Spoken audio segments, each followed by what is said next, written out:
Hi there. This is Soft Philosophy for Sleep. Tonight, we step into Plato's Republic, one of the most powerful maps of thought ever written, about the soul, justice, and the maturation of the human being. In an age where we are easily swept into chaos, Plato reminds us that every transformation begins within. You will be guided into a world where thought becomes strength, where each choice opens a new path for your own becoming. Plato once wrote, "The soul of the man is immortal and imperishable." And in the Republic, he also warns us about the limits of illusion. How can you prove whether at this moment we are sleeping and all our thoughts are a dream? Tonight, we do not seek only sleep, but clarity. For the sleep of the intellect sometimes begins when we no longer see meaning in what we pursue.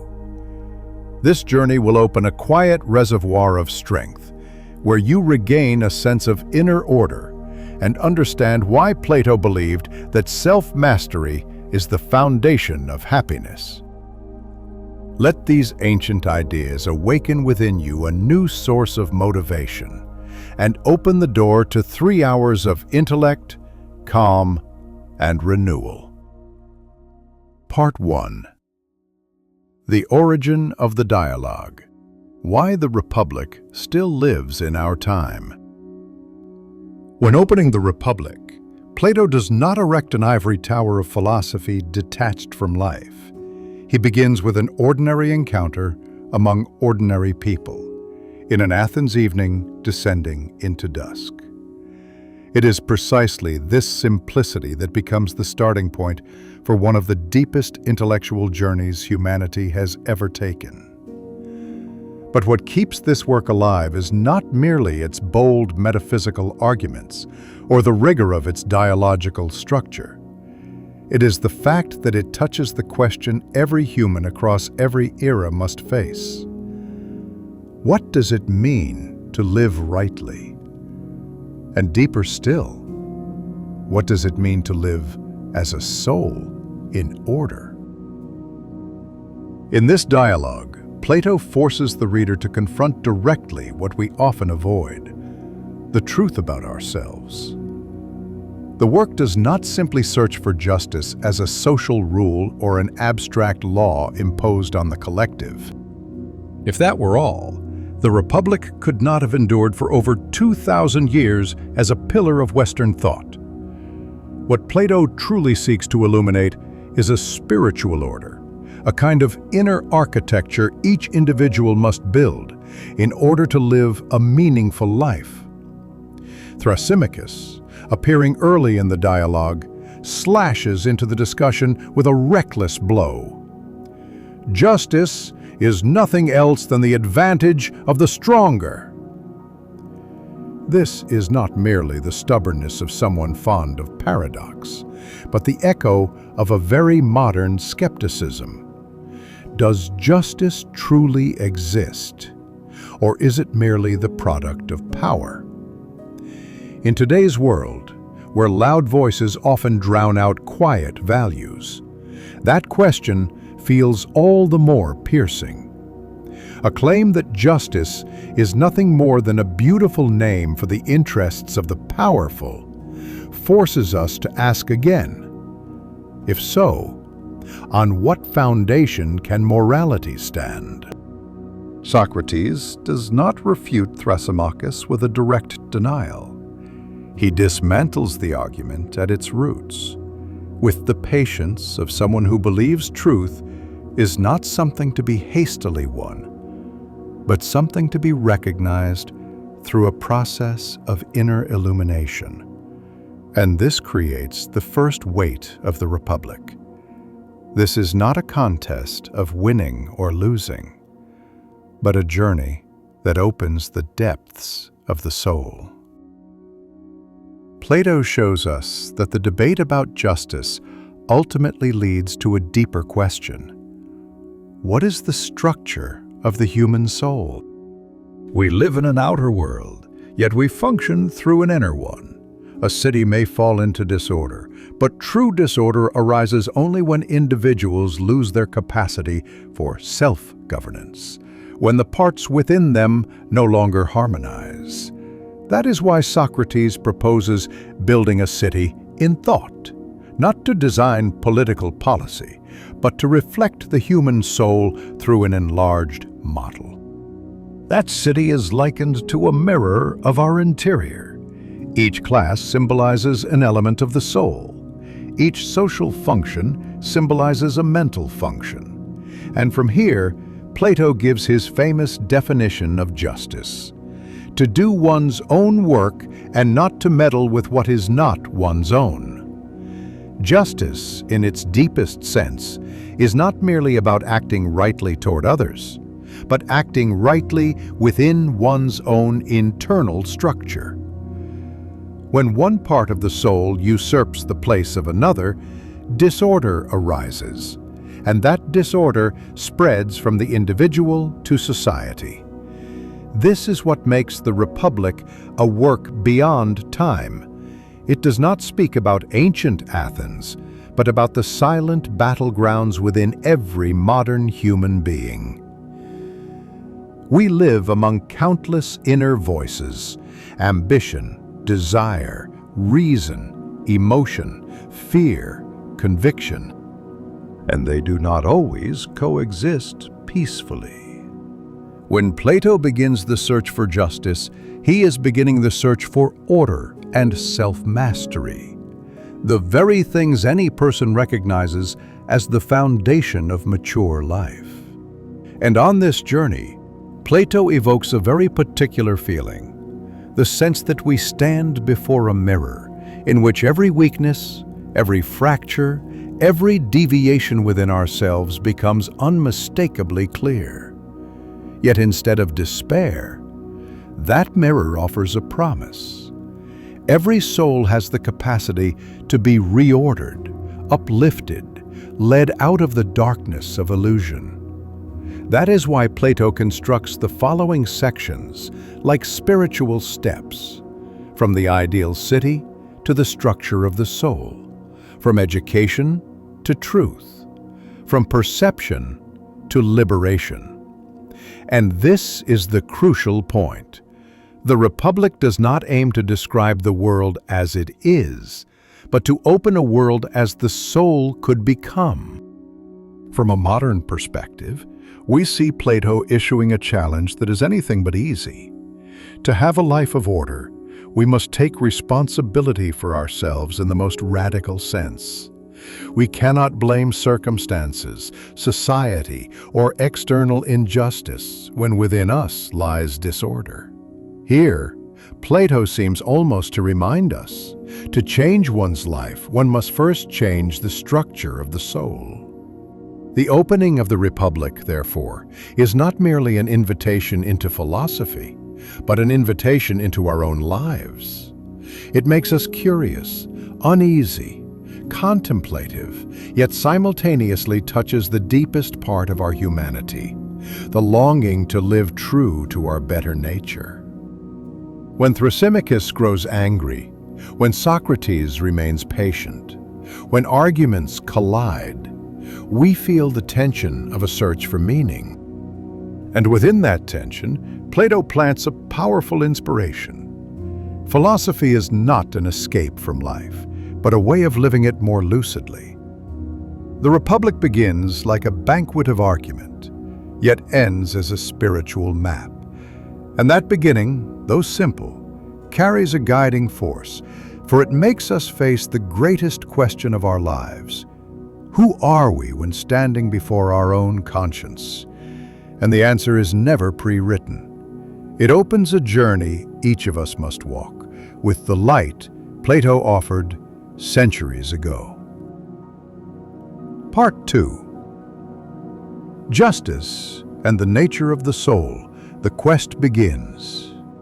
And it is from that very beginning, where the dialogue seems simple, yet awakens questions never placed in their rightful position, that we step into the second layer of reflection in the Republic.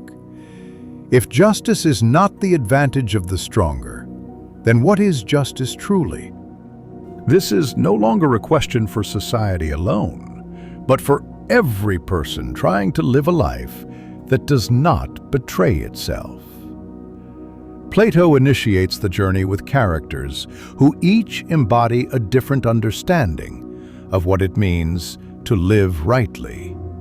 Cephalus, wealthy and settled, believes justice is to pay debts properly and to tell the truth. Polemarchus, the young man, thinks justice is to help friends and harm enemies. And Thrasymachus, furious and skeptical, strikes at the heart of the moral tradition. Justice is nothing else than the advantage of the stronger. But what Plato wants to reveal is not the argument itself, but the spiritual emptiness behind it. For if justice is merely the benefit of those who hold power, then deep within, human beings lose the reason to believe in the good within themselves. One might obey the law, yet the soul remains in disarray. One might live in an orderly society, while internally no order exists at all. And it is here that Plato places the axis of the entire work. Justice is not the result of law, but the result of inner organization. Socrates does not counter Thrasymachus with anger. He turns over each stone of the argument with the calm of one who knows that a false definition of justice will mislead an entire life. He points out that if every art aims at the benefit of the object it serves, then ruling, if it is a genuine art, cannot aim merely at the benefit of the ruler. One can hold power through force, but cannot be just if one's soul is enslaved by its own ambition. From that point, Plato poses the foundational question: why do we need justice within the soul? Because without it, human life disintegrates from within, and the search for justice becomes the search for the unity of three, not one, spiritual forces. As Socrates guides the dialogue, he compels his listeners to recognize that the soul is not a simple unified entity, but a composite of elements constantly struggling for dominance. Pleasure, anger, reason, desire, all inhabit one body, yet do not always move in the same direction. And thus, justice cannot be merely an outward act, but must be an inner condition of harmony, where each part of the soul performs its proper function. Plato likens the soul to a miniature city. Within it, the throne appetitive part corresponds to the producing class, numerous and strong, yet prone to greed. The music-spirited part corresponds to the guardians, full of fervor, yet easily provoked. The theory-rational part corresponds to the rulers, smallest in number, yet needing to guide the whole. Only when each part remains in its rightful place can the soul have order. When a lower part overrules a higher one, disorder arises, and when inner disorder becomes too great, a human life cannot find a clear direction. Here, Plato offers one of his most subtle insights into the inner life. Every tragedy in human existence begins when one part of the soul claims the authority that belongs to another. When desire governs reason, we live for the moment. When anger governs reason, we live for revenge. When fear governs reason, we live a life that never truly begins. And from this, justice emerges not as a social command, but as a state of spirit. Plato writes, "The just man does not allow the several elements within him to usurp one another's functions." Justice is the absence of internal rebellion. Justice is the human being living as a harmonious whole, not torn apart by invisible conflicts. Justice is the strength to refuse to betray the direction one's soul knows to be right.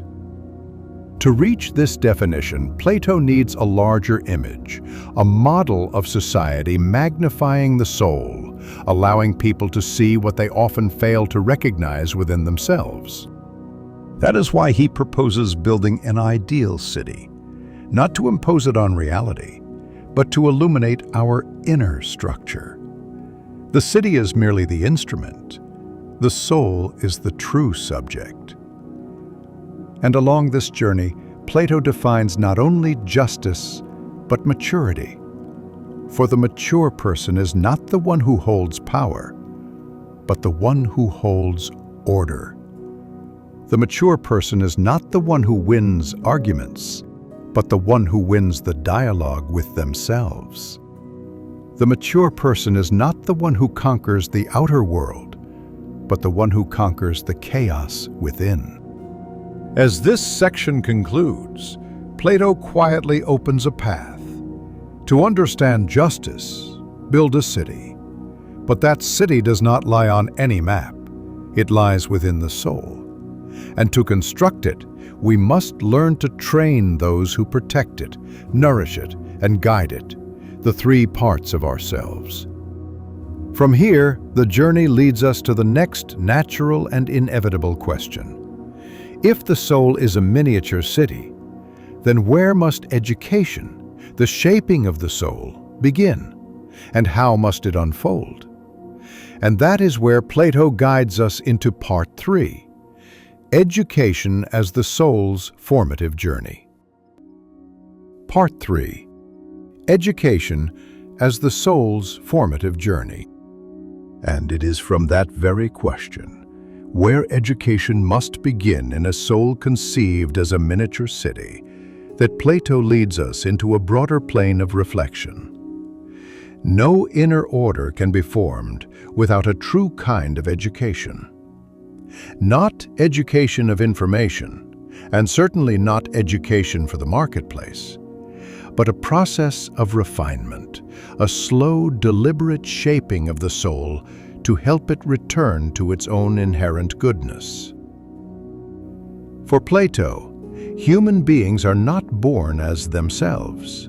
They must become themselves through education. And to explain this, he opens a weighty thesis. Every soul carries the seed of clarity, but that seed can be distorted, covered over, and bent out of shape by environment and desire. Thus, education is not filling up, but uncovering. Not pouring information into a mind, but excavating what has always been there, yet buried. Plato writes a classic line in the Republic that still resonates with anyone who seriously enters reflection. Education is not what the professions of certain men assert it to be. Education, in its truest sense, is not skill training, nor the production of compliant minds.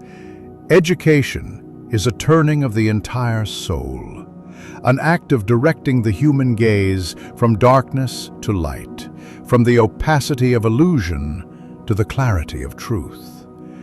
This is why Plato emphasizes that education does not begin with theory. It begins with the tuning of emotions, desires, and spiritedness. For if these parts are not in harmony, reason cannot function as it should. Plato imagines education the way a craftsman shapes a musical instrument. If the strings are too tight, the sound will crack. If too loose, the sound will dull. Human beings are the same, not to be indulged excessively, nor to be suppressed to suffocation. And for this reason, he proposes the first two pillars of education: music and gymnastics. Music to shape the soul, to cultivate sensitivity to beauty, to harmonize emotion and reason. Gymnastics to shape the body, to preserve strength and discipline, to keep one from being swayed by weakness of feeling. This is not entertainment training. It is the forging of spiritual structure. A soul that is sensitive yet weak will easily shatter. A body that is strong yet coarse in spirit will easily become cruel. Thus Plato seeks balance, to form people who can restrain desire, who use strength in service of reason, who love beauty as they love truth. And here, Plato offers one of his most profound observations about human nature. People do not become good merely through good intentions, but because they have been shaped to incline toward the good. An uneducated soul is like fertile soil overrun with weeds. If not cared for, what grows will destroy the soil's fertility itself. Yet, education in the Republic does not stop at the harmonizing of temperament. It moves further toward preparing for a stage Plato sees as the turning point of spiritual maturity, the capacity to see truth beyond surface appearances. For he understands that if a person lives only by sensation, they will remain forever in the cave of their own mind, where shadows of opinion, habit, custom, and prejudice take the place of truth. Education, therefore, must open a path leading the soul out of that darkness, not by forcing philosophical theory too early, but by laying a firm foundation, a soul trained to perceive beauty, to discipline itself, to regulate emotion. This is the root of the soul tree. If the root is unstable, the branches of knowledge cannot grow strong. Plato sees clearly what many modern systems of education have forgotten. Knowledge only has meaning when the soul is strong enough to carry it. A disordered soul will use knowledge to destroy. An unhealthy soul will use knowledge to manipulate. A timid soul will use knowledge to justify its fear. Thus, education must first shape the soul so that it is worthy of knowledge. And here lies one of the most beautiful points in Plato's philosophy. He does not believe all human beings are the same, but he believes all human beings can become better if educated properly. Education, for Plato, is humanity's greatest work, not because it changes society, but because it changes the soul's very nature. Once this foundation is set, Plato leads us naturally to the next, deeper question. If education is a journey that liberates the soul, who is worthy of leading that journey? For not everyone can guide another soul from darkness to light. It must be someone who has seen the light, endured the pain of leaving the darkness, and returned to lead others. And from the story of education, Plato arrives at a natural conclusion. The true ruler must be the philosopher, the one who has seen the good. This opens the way to the next stage of the journey. From here, we enter part 4. Why must the philosopher be the leader? Part 4. Why must the philosopher be the leader? From The Image of Education as the Soul's Formative Journey, Plato moves almost naturally to a bold conclusion. If the soul must be led out of the darkness of illusion toward the light of truth, then the next unavoidable question is, who is worthy of guiding, not just a single soul, but an entire community? And here he offers the most famous, most controversial, yet most powerful proposition in the Republic. Plato has Socrates acknowledge that what he is about to say will feel like a great wave ready to drown him in the laughter and mockery of the crowd, yet he says it anyway. Until philosophers rule as kings, or those who are now called kings and leading men genuinely and adequately philosophize, that is, until political power and philosophy entirely coincide, while the many natures who at present pursue either one exclusively are forcibly prevented from doing so. Cities will have no rest from evils, Glaucon, nor, I think, will the human race. Here, Plato is not merely proposing a political model. He is expressing a deeper truth about the nature of power. If power is not bound tightly to a love of truth, it will deform, deviate, and become the instrument of desire. And if philosophy is not bound to responsibility, it will drift into abstraction, detached from life, a harmless but meaningless intellectual pastime. Why the philosopher? Because in Plato's definition, a philosopher is not someone who knows many books, but someone with a particular orientation of the soul. They love what is, not merely what appears to be. They are not satisfied with glittering surfaces. They are compelled to pierce through them, to reach the actual structure of reality. In the Republic, those called philosophers are not simply intellectuals. They are souls trained to prefer truth over illusion, the good over immediate advantage. Plato understands well the Athenian skepticism toward philosophers. In the public eye, they are talkers, not doers, drifting in clouds, detached from political reality. But Plato inverts that prejudice. Precisely because philosophers do not crave power, precisely because they do not regard power as life's supreme goal. They are the only ones who can be entrusted with power without being wholly corrupted by it. Here we encounter another saying often attributed to the Republic, one that carries a profound personal warning. The heaviest penalty for declining to rule is to be ruled by someone inferior to yourself. Though the phrasing comes from a modern English rendering, its spirit aligns deeply with Plato's argument. If the capable, the conscientious, the knowledgeable refuse to shoulder responsibility, the vacuum of power will never remain empty. It will be filled by those lower in character, weaker in virtue, but stronger in ambition. The greatest price for staying out of trouble is not peace. It is surrendering the shaping of one's world to those unworthy of shaping it.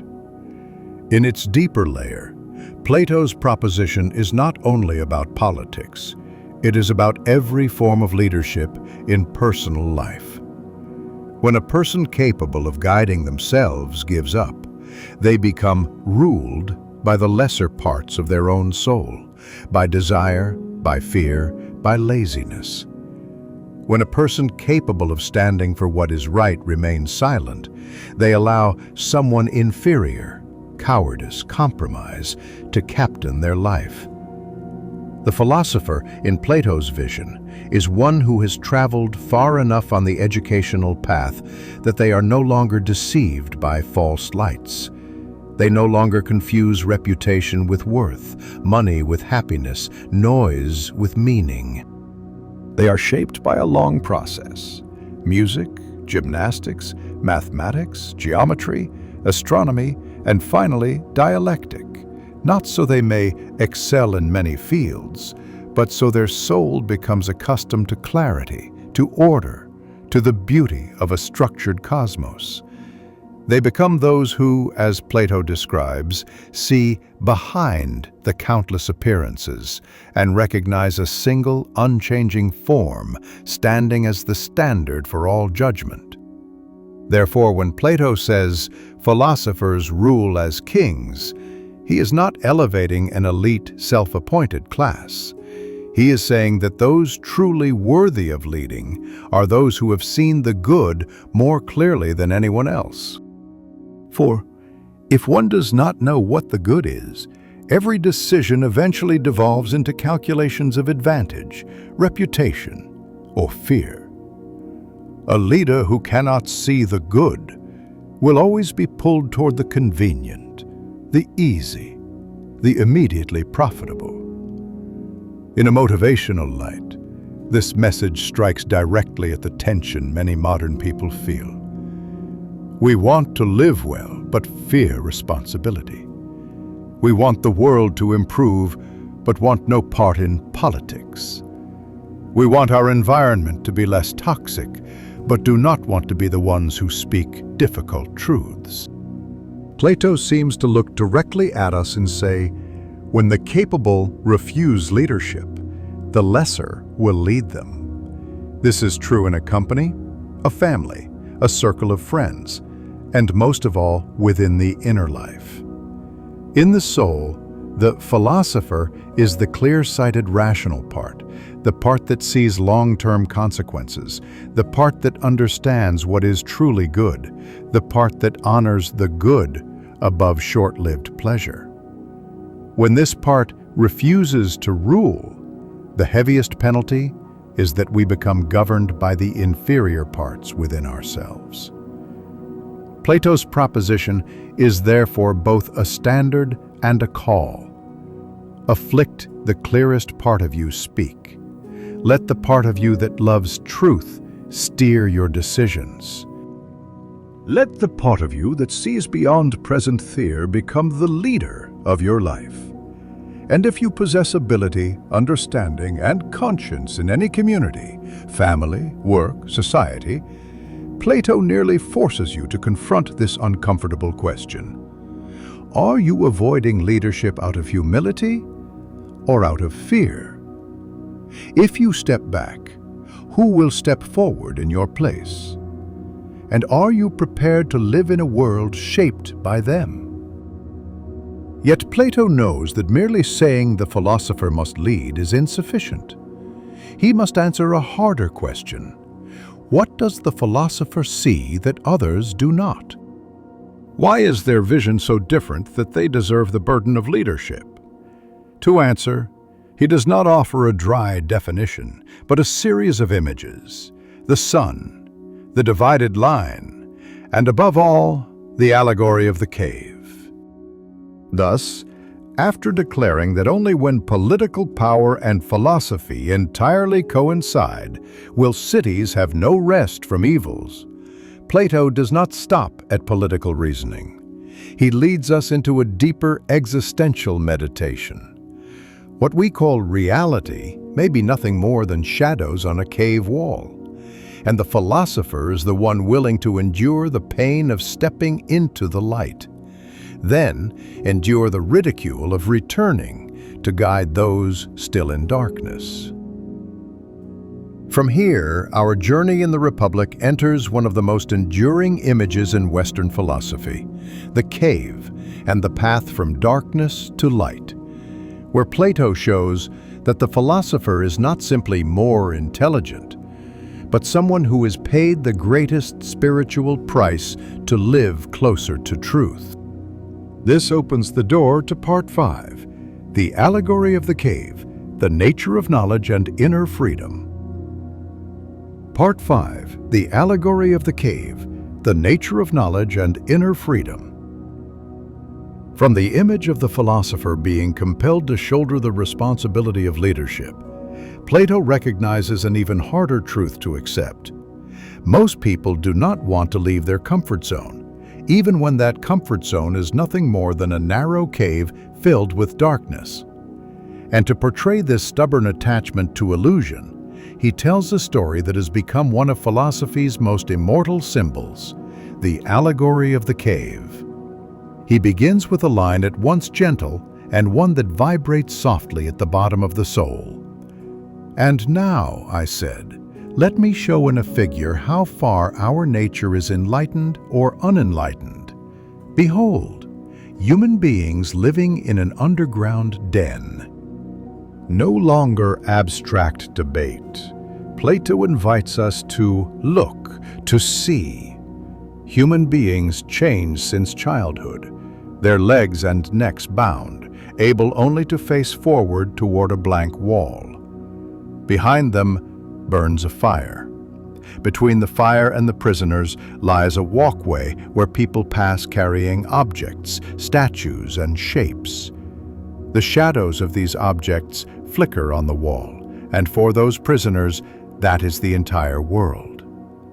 Plato lets Glaucon exclaim in amazement, then has Socrates conclude gently, true, he said. How could they see anything but the shadows if they were never allowed to move their heads? That question is not merely about the prisoners in the cave, it is about us.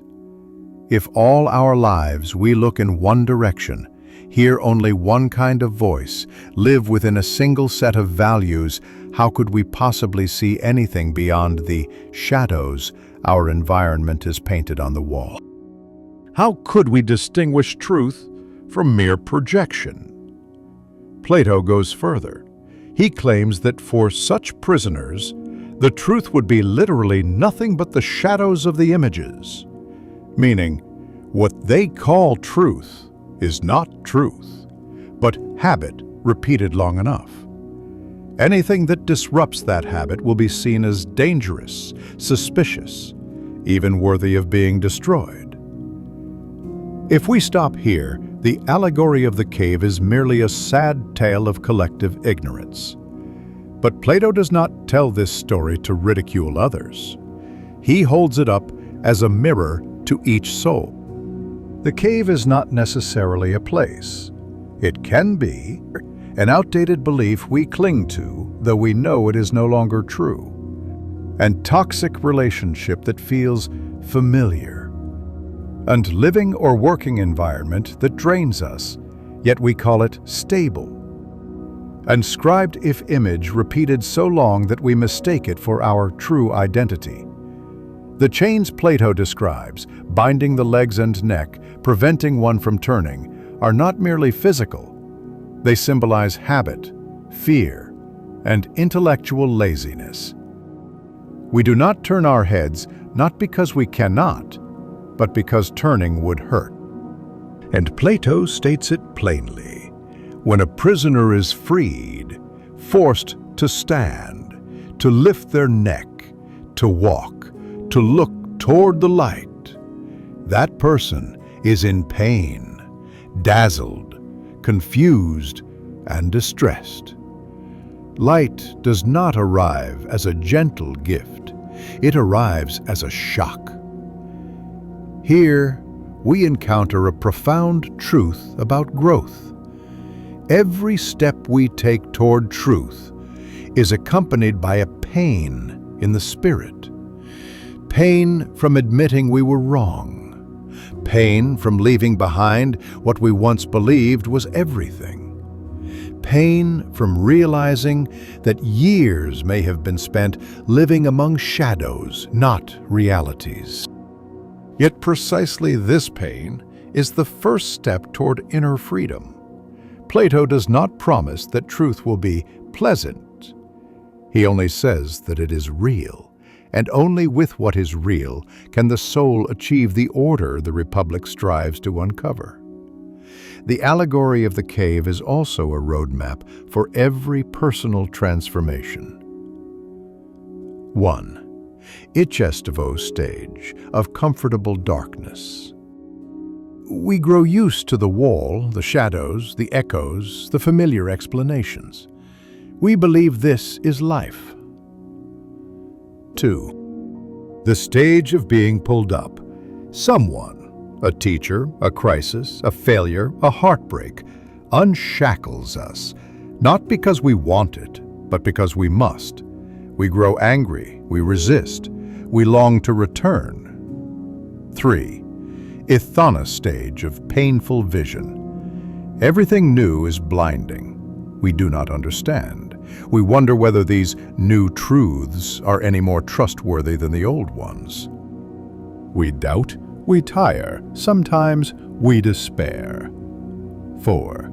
Combating stage of eyes adjusting to the light, we begin to see the real shapes of things. We see both shadows and the source of light. We grow wider, deeper. 5. Theat stage of returning to the cave. This is the decisive moment. Will we return, face the ridicule of those still in darkness, and try to pull a few more out with us? Or will we stay outside, living safely in our private enlightenment? Through Socrates, Plato reminds us that the allegory is not mere story. The prison house is the world of sight. The light of the fire is the sun, and you will not misapprehend me if you interpret the journey upwards to be the ascent of the soul into the intellectual world. The prison is the way we see the world, not the world itself. The upward journey is the ascent of the soul, not material success or social status. It is an inner climb, far more than an external relocation. From a motivational perspective, the allegory of the cave is not pessimistic. On the contrary, it grants us tremendous power. A power to question the shadows we take for truth. Power to turn our heads, even slightly, to see whether something lies beyond the familiar wall. A Thilian power to endure temporary pain in exchange for seeing our lives more clearly, deeply, honestly. Plato seems to speak directly to each listener. You may choose to remain in the cave. That is a real choice, and many have chosen it. But if a part of you feels you were born to see more than shadows, to live a life not defined by repetition, then that part is calling you to rise from your seat. And that journey always begins in the same place. A moment of honesty with oneself. The moment we dare to ask. Legalized. Are the things I've always believed truly mine? Is the life I'm defending truly the life I want? Are the limits I call reality merely invisible chains I have grown accustomed to wearing? When we dare to ask, we begin loosening the chains. When we dare to step, even with eyes still hurting, we begin leaving the cave. And when we dare to return to lift others, we draw closer to the image of the philosopher the Republic envisions. From the cave, Plato will lead us further still, from dim light to the idea of the supreme good, from scattered rays of clarity to a metaphysical sun from which all truth proceeds. But here, in the lingering darkness, he has already given us one of the most powerful tools for self-liberation, the recognition that our present life may be only the shadow of something truer, deeper, freer.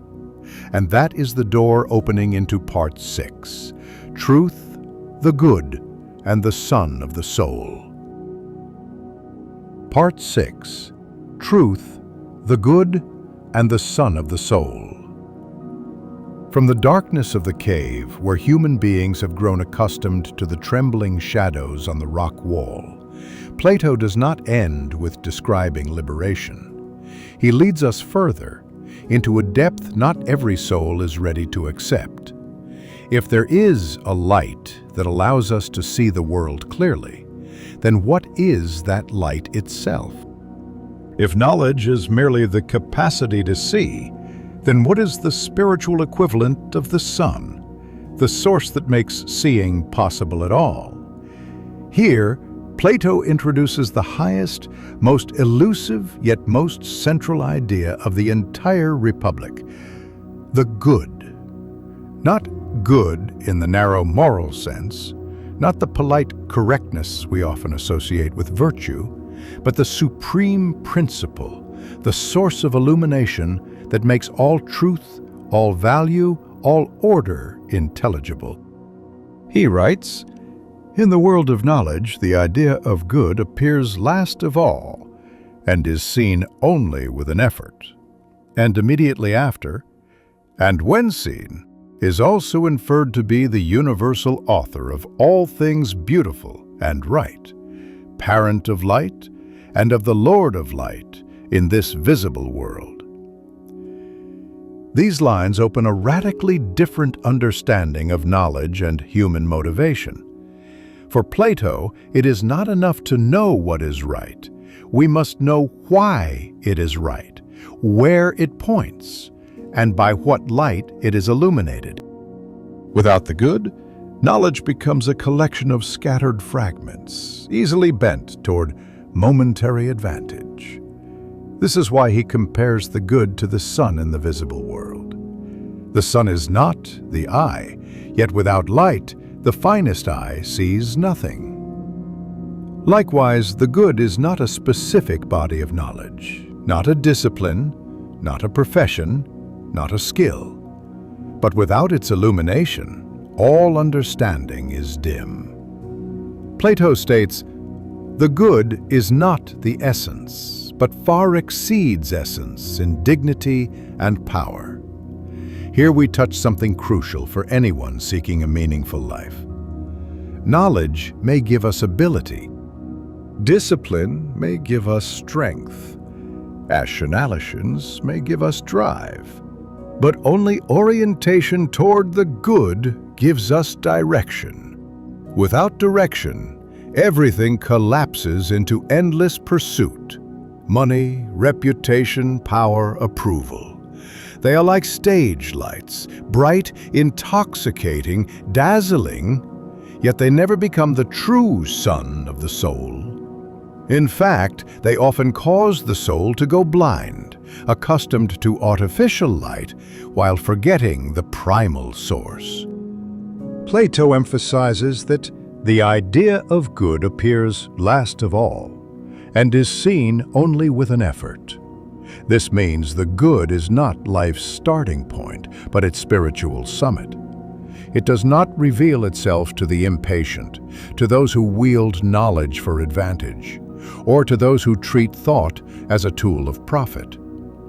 It reveals itself to souls who have undergone image shaping of education, collisions of doubt, of leaving the cave, patience of learning to see more clearly each day. But why does Plato position the good at the center of a dialogue on justice and the soul? Because without a highest standard, justice becomes a temporary arrangement, a negotiated compromise, a political convenience. Without the good, we easily accept anything useful as right, anything aligned with interests as moral. For Plato, the good is the measure to which both the soul and the city must be oriented. Without it, we measure ourselves only against others, and then reassure ourselves, "I'm better than most," as those people, and life is fine, good enough. But when the good rises like a spiritual sun, such comparisons shrink. The question shifts from, "Am I better than others?" to, "Am I moving closer to the good?" From a motivational perspective, this is one of the most transformative shifts in adulthood. We stop living by horizontal comparison and scrimmage by vertical alignment, a standard higher than ourselves, higher than others, beyond manipulation. The question, "Am I oriented toward the good?" is always uncomfortable because it forces us to confront our everyday choices. Am I doing this because it is right or because it is convenient? Do I keep this relationship because it elevates both of us or because I fear being alone? Classifications, am I choosing this path because I believe it is my best contribution or because I want to escape risk? The good, in Plato's sense, is not a list of 10 steps to be more ethical. It is more like a magnetic direction, felt gradually through practice, contemplation, and honesty. The more we live toward that direction, the more we feel. Calibration has order. Collapsing have meaning. Miraculous are not in vain. And conversely, when we drift from it, even in success, a deep part of us remains empty. Plato's point is clear. Without the good, every other light may be a false one. Without the sun, we may grow used to stage lights and mistake them for daytime.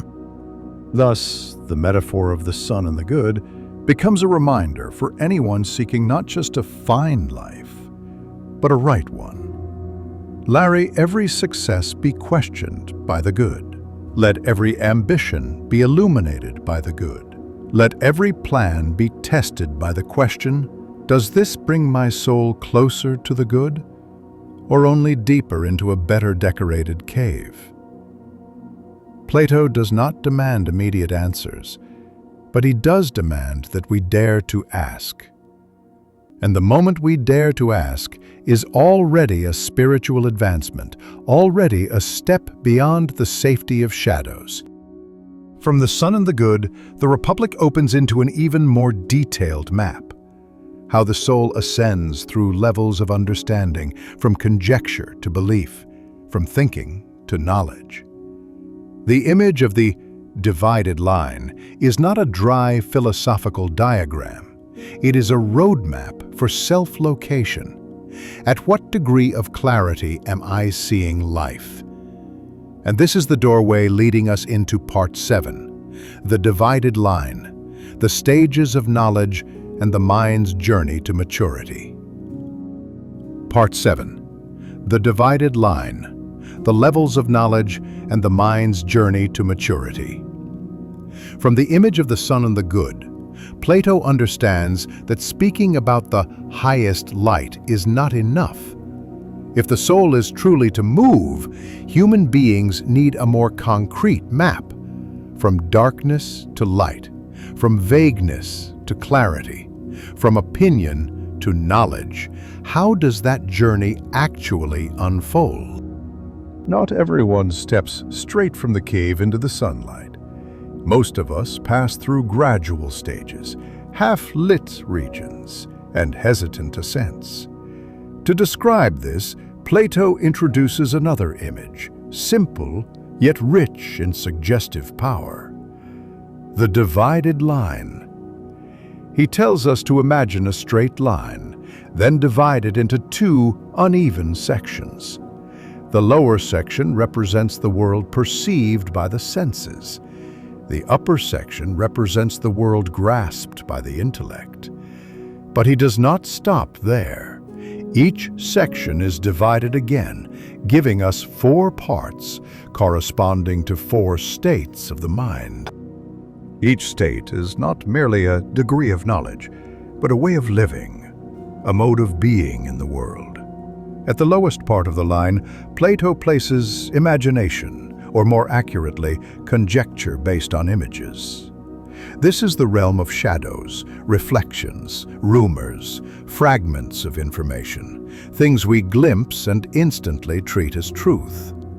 A person at this level cannot distinguish the object from its shadow, the thing itself from its logo, slogan, or surface. One step higher, he places belief, sense-based conviction. This is the realm of tangible things, what we see, touch, and use daily. Someone who stops here believes that what is visible is enough to serve as reality's measure. He trusts surfaces, habits, simple facts. Money is money. Status is status. A job is a job. His world appears solid because it rests on direct experience. But for Plato, these two levels still belong to the visible world, the lower half. They grasp appearance, not essence. The third level, as we move into the realm of intellect, is thought, discursive reason. Here, one begins to use concepts, definitions, and logical inference. Mathematics is the classic example. We use assumptions, axioms, symbols to derive conclusions. The mind at this level has broken free from blind dependence on sensation, yet still relies on assumptions that have not been fully examined. It is like someone who has escaped the cave but has not yet gazed directly at the sun. He sees things under light, but not the source of light. The highest level, Plato calls understanding, or dialectical understanding, where the intellect not only uses assumptions, but turns back to question those very assumptions, ascending toward first principles that depend on nothing higher. This is philosophy in its truest sense, not only asking what, but also why, from where, toward what. At this level, the mind reaches the idea of good, the ultimate principle. Look closely and you will see. Plato is not only describing the structure of knowledge, he is drawing the path of the mind's maturation. At imagination, we are led by images, impressions, media, and public opinion. Timeline, we rely on personal experience, but absolutize it. At thought, we reason, analyze, and use logic. At Alexander, we dare to question and seek truth. We dare to question even our most cherished assumptions, refusing to let provisional beliefs masquerade as absolute truth. From a motivational standpoint, the divided line forces a deeply practical question. On which level of the line am I living? When we are easily swayed by news, by online praise or criticism, by curated images of success, we dwell in imagination, reacting to shadows, not realities. When we argue based solely on "that's what I saw" or "I heard it's true," we inhabit a realm of chaotic, half-lit perceptions. When we begin to analyze, ask, where's the evidence? Is this reasoning sound? We rise from belief toward thought, no longer accepting something merely because it fits our emotions or immediate interests. Yet if we stop here, we risk turning knowledge into a weapon for winning arguments rather than a path toward truth. Only when we dare to do what Plato calls turn the eye of the soul toward what is right do we approach understanding. Here, we use reason not just to defend what we like believing, but to dissect even what we like. We read not to accumulate intellectual ammunition, but to strip away our deepest illusions. Through the divided line, Plato reminds us, not all things called knowledge belong to the same level. Not all smart people have climbed far up the line. Knowing much does not guarantee understanding. We may simply be stockpiling countless intellectual shadows at the lowest level. And more importantly, no one can skip the climb. You cannot leap from a life ruled by emotion, habit, and bias directly into the love of truth and understanding of the good. You must traverse the entire journey, from confusion to order, from feeling to reasoning, from reasoning to contemplation. Here, Plato quietly offers a profound message to anyone concerned with self-development. Don't merely ask, "How can I succeed faster?" Ask, "At which level of knowledge am I living? Am I guided by imagination, by habit, or by genuine understanding?" For any success built upon imagination, on chasing others' shadows, will be fragile and quick to collapse. A career choice built on belief alone, "Everyone else is doing this, so I will too," will feel constraining once the soul begins demanding meaning. Only when we step into thought and understanding does life acquire depth. We begin to distinguish what I want because everyone wants it from what I want because it is right for my soul, aligned with the good I intuitively recognize. The divided line is therefore not a philosophical diagram pinned to a lecture hall wall. It is a ruler for measuring oneself. Every time we react out of anger, envy, vanity, we can ask, on which level of the line was I operating just now? Then, gently, without self-condemnation, we can choose to step one level higher. Instead of believing instantly, ask further. Instead of reacting, reflect.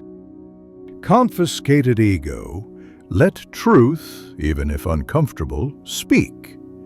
Plato does not draw the divided line to shame us, but to offer a path. It says, "Bracelets where you are today matters less than whether you are ascending. No one is condemned to remain in the shadows. Every soul can climb if it accepts effort, self-examination, and the pain of leaving comfortable truths." From the sun, the cave, the divided line, Plato is gradually completing the map of one great theme, the soul's journey to maturity. But he is not finished. After describing the ascent of knowledge, he returns to the earlier question.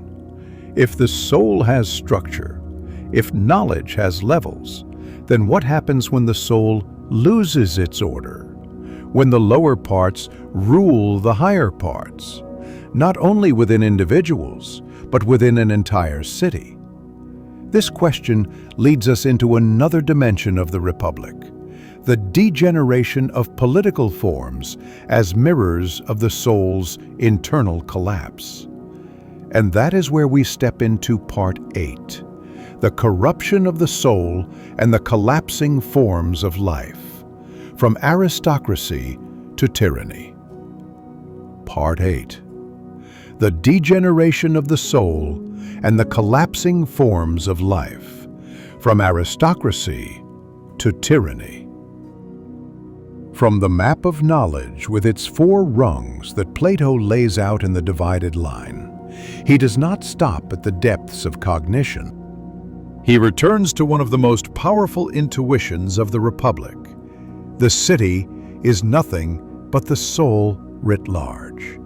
What happens within an individual eventually manifests at the level of the collective. The disorder within one person, if enough people share it, becomes the disorder of an entire regime. Thus, when Plato speaks of the decline of political constitutions, he is, in fact, describing the decline of the soul.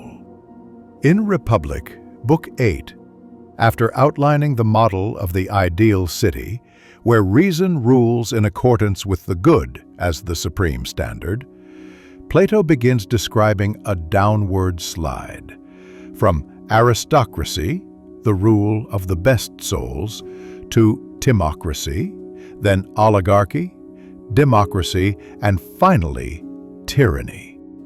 Each political degeneration is a step away from inner order, a step in which the lower parts of the soul seize power. Aristocracy, for Plato, is that rare moment when those who love truth, order, and the good truly rule. The corresponding soul is the soul properly educated, one that places reason above fame or pleasure. But this order is fragile. It deteriorates not because evil forces attack from outside, but because of fatigue, distraction, and laxity from within. When the next generation of rulers begins to value victory more than truth, honor more than wisdom, aristocracy begins to crack. From that crack emerges timocracy, the regime of those who love honor, respect military strength, and exalt the spirited part. The timocratic soul no longer places the supreme good at the center, but elevates glory, victory, reputation, renown. It is still above the love of wealth, yet already drifting off its axis. The timocratic person lives to be feared or admired. He is willing to endure hardship, but his goal is no longer inner order, it is status. From here, Plato reveals a psychological rule that feels strikingly modern. When honor is measured by external achievement, money soon slips in as the most convenient metric. If victory brings spoils, if status brings material privilege, timocracy easily slides into oligarchy, the rule of those who love money. Plato has Socrates define oligarchy as a government resting on a valuation of property, in which the rich have power and the poor man is deprived of it. The oligarchic soul is no longer obsessed with glory, but with financial security, accumulation, possession. Instead of asking, "Is this right?" it asks, "Will this cost me anything?" Oligarchy appears stable because it has order, the wealthy above, the poor below. But Plato sees the seeds of its collapse within, a society split in two, those who have and those who have not. As the gap widens, resentment grows, and from this tension, another transformation emerges: democracy. Plato has Socrates describe this transition with vivid force. And then democracy comes into being after the poor have conquered their opponents, slaughtering some and banishing some, while to the remainder they give an equal share of freedom and power. Democracy emerges as an uprising of those left behind. In democracy, freedom becomes the supreme value. Everyone has the right to do what they wish, live as they like, provided no one prevents them. At first glance, this seems to align perfectly with modern aspirations, each individual free to shape their own life. But Plato does not stop at the shining surface. He perceives a subtle danger. When freedom is pushed to its extreme, when every limit is suspected as a form of oppression, inner order collapses first, and then outer order. For if within the soul appetite and impulse are granted equal authority with reason, if every desire demands equal respect, nothing remains to guide one's life. From this angle, Plato is not teaching us to reject democracy as a political system. He is warning about the psychology of extreme democracy within the individual. Flattering when we believe all our opinions are valid simply because they are mine. When we demand life satisfy all our impulses because I have the right to be myself. Discipline, structure, and self-restraint as unnecessary burdens. We are living in the soul of a democracy that has already lost its ability to distinguish freedom from license. And at this extreme, Plato sees something dark. Democracy, unless tempered by reason and the good, slides into tyranny. Modern commentators summarize this succinctly. The aristocracy degenerates into a timocracy, the timocracy into an oligarchy, and then the oligarchy declines into a democracy and eventually into a tyranny. Why? Because in a soul, as in a city, when everyone demands absolute freedom, when no one accepts being bound by a standard higher than the self, the strongest desires win. In that chaos, the one who emerges as savior is not necessarily the best person, but the one most skilled at arousing and manipulating the crowd's desires. Plato describes the rise of the tyrant this way. He pretends to be the protector of the poor, the voice of the people, the liberator of suppressed desires. Yet soon he becomes the heaviest chain. In the Republic, Plato has Socrates show that tyranny is the worst regime, because it reflects the worst soul, the soul in which the lowest part, lawless desires, holds absolute authority. Here, a stark principle emerges. The tyrant is the magnified image of a soul enslaved by desire. Plato depicts the tyrannical man as one whose lawless desires rise with such force that they no longer respect law, morality, or limit. He imagines himself absolutely free, but in truth, he is absolutely enslaved by cravings that can never be satisfied. A city under tyranny is poor, frightened, unstable. A soul under tyranny is exhausted, anxious, empty. Looking back at the entire chain of degeneration, we see aristocracy corresponds to the soul where reason and the good rule. Timamosocracy corresponds to the soul ruled by honor and spiritedness. Oxygenarchy corresponds to the soul obsessed with wealth, safety, accumulation. Emimocracy corresponds to the soul that grants equal authority to every desire, calling this freedom. Werani corresponds to the soul ruled by its wildest, most lawless impulses. The Republic is thus not merely political theory, but a mirror of spiritual decline. Whenever we allow a lower part of our soul to rule, we descend one rung on Plato's ladder of constitutions. From a motivational perspective, this chain of decline is both a warning and an invitation. Each day, we can live as an inner aristocracy, where the highest part of us rules.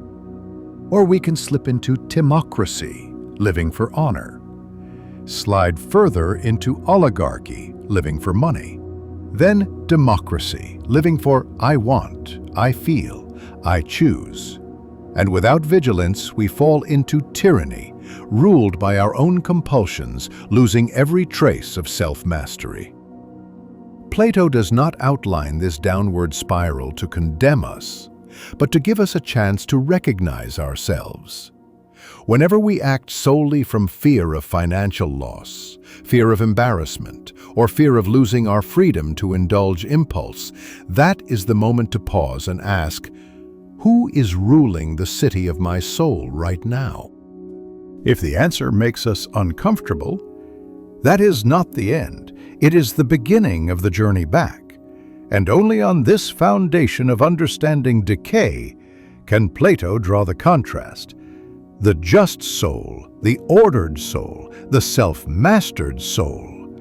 To reach it, he must confront its opposite, the tyrannical soul, the soul that believes itself the freest, but is in fact the most enslaved.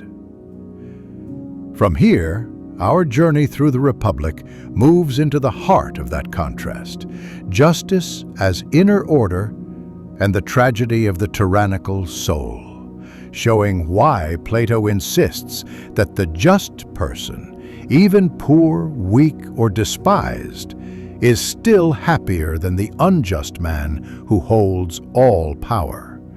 This opens the door to Part 9, Justice as Inner Order and the Tragedy of the Tyrannical Soul. Part 9. Justice as Inner Order and the Tragedy of the Tyrannical Soul. From the chain of degeneration in political regimes, from aristocracy to timocracy, oligarchy, democracy, and finally tyranny, Plato does not merely want us to understand political history. He wants us to see a painful but clear truth. Every tragedy of the city begins with the tragedy of the soul. A chaotic city is only the magnified version of a chaotic soul. A tyrannical state is simply the enlarged image of a human being ruled by his own desires. Thus, before concluding anything about justice, Plato returns to the place he always considers central, the inner structure of the human being. He has shown us the soul's three parts, how each can usurp the authority of another, how each constitution of the soul corresponds to a political model. Now he poses a decisive question. What does a just soul truly look like? And how does a tyrannical soul actually live? Plato's answer is not a list of simple moral rules. He does not say, the just person is one who does not lie, steal, or commit adultery. These are merely consequences. At a deeper level, he defines justice as an inner order, a condition in which each part of the soul is in its proper place, doing its proper work, not intruding, not usurping. In David Horan's translation, Plato describes the just person as one who, not permitting each element in himself to engage in activities that are alien to it. A short sentence, yet it contains an entire philosophy of life. Reasm must not be used to justify desire. Spirited part, anger, pride, ego, must not sit in the commander's seat. Ecpidit must not decide the direction of life, no matter how loud it shouts. When the three parts each do their proper work, the soul becomes a unified whole. The just person is not perfect in the sense of never erring. He is one who does not betray himself, who does not allow a lower part to overthrow a higher part. He may feel anger, but he does not let anger write his destiny. He may feel desire, but he does not let desire choose the path of his life. Plato goes further and compares justice in the soul to health in the body. A healthy body is one in which each organ performs its proper function, with no part doing the wrong job. Similarly, a healthy soul is one in which each part submits to the order appropriate to its nature. In contrast, injustice is sickness, disorder, when the part that ought to obey ascends the throne. At this point, Plato turns to the extreme opposite, the tyrannical soul. If the just soul is a healthy organism, the tyrannical soul is a body ravaged by metastatic cancer. Order disintegrates, limits collapse, self-mastery is devoured. In Book 9, Socrates shows how a tyrant's soul emerges. From the foundation of extreme democracy, where every desire is treated as equal, a cluster of lawless desires gradually takes over, and finally one overpowering desire rises as king. At that moment, the person imagines himself absolutely free, able to do anything, break laws, break morals, break even the minimal guardrails of conscience. But Plato only smiles sadly. Deep inside, he is not free at all. He is utterly enslaved. In the classical translation, Plato writes that the tyrannical soul must be always poor and insatiable. Poor not because of money, many tyrants are rich.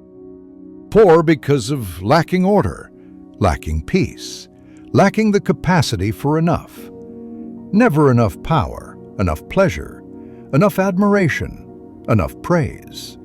Everything he touches becomes a kind of addiction. The result? Reflects he trusts no one because he has betrayed everyone. He fears everyone because he has harmed so many.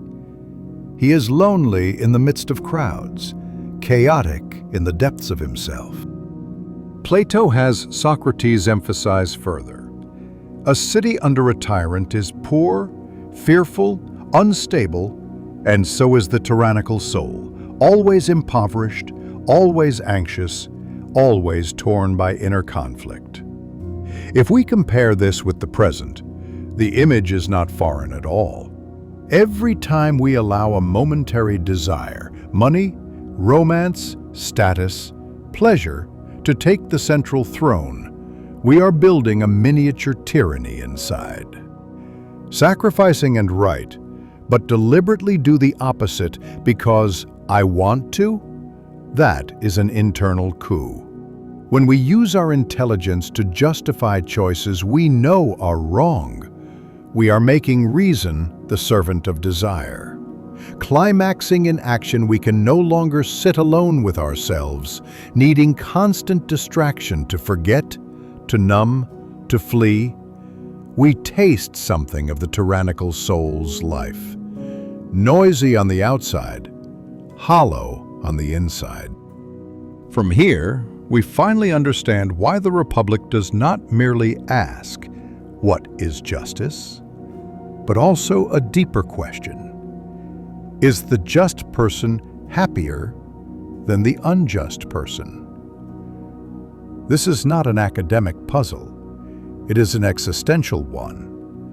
If the just person is merely a naive victim who always suffers loss, while the unjust person always wins, then Plato's philosophy would be a beautiful but powerless ideal. But Plato takes another path. He demonstrates that happiness does not lie in what one possesses, but in the order of one's soul. The just person, in Plato's view, is someone who can rest within himself, who does not feel shame before his own conscience, who is not afraid of being seen by his inner gaze. He may not be rich, famous, or powerful, but he possesses something the tyrant can never have: the unity between what he knows is right and how he actually lives. This is the motivational dimension of the Republic. No one hinders us from doing good more effectively than living with surface morality while our inner world falls apart. No one needs to be an external tyrant to be unjust. Letting desire rule within is enough. No one can grant us justice as a gift. Justice is an inner construction we must build ourselves, choice by choice. Plato does not promise that the just life will be easy. On the contrary, he admits the just person may be misunderstood, oppressed, even eliminated. But he insists on one ultimate truth: the just person, down to the core of the soul, is happier because he does not fight himself every day, nor live in the constant fear and scarcity of the tyrannical soul. If we listen to the Republic as a quiet message addressed to each of us, we will hear a very clear question. At this moment, in the smallest choices of my life, am I building a just soul or silently raising a tyrant within? No one can answer this for us. But the moment we dare to ask, dare to see, dare to admit that some regions of our inner world are in disorder, this moment is already the beginning of justice. Reason has begun to speak, reclaiming its leadership. From here, Plato goes further, not only contrasting justice and injustice, but analyzing the three levels of pleasure to show why the pleasure of the just soul is of an entirely different order than that of the unjust. The difference is not simply more or less, but higher or lower, deeper or shallower, lasting or fleeting. This opens the door to Part 10, the three levels of pleasure and why the joy of the just person is the highest. Part 10. The three levels of pleasure and why the joy of the just person is the highest. Having contrasted the just soul with the tyrannical one, Plato does not yet stop. He knows that within every human being lies a very practical, very earthly, but extraordinarily powerful question. In the end, is living justly more pleasurable? Or is it merely a noble but disadvantageous ideal? If one speaks only of inner order, the highest good, or the structure of the soul, while ignoring the very concrete experiences of pleasure and pain, the Republic would remain a beautiful tower of thought, disconnected from life. Plato understands this. Thus, in Book 9, he goes directly into a topic everyone feels deeply: pleasure. What we call joy, delight, satisfaction, happiness.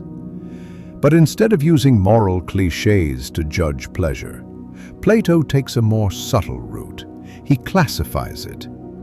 For if we do not distinguish, we will always be stuck in questions like, pliance is pleasure, joy is joy. How can one be higher or lower?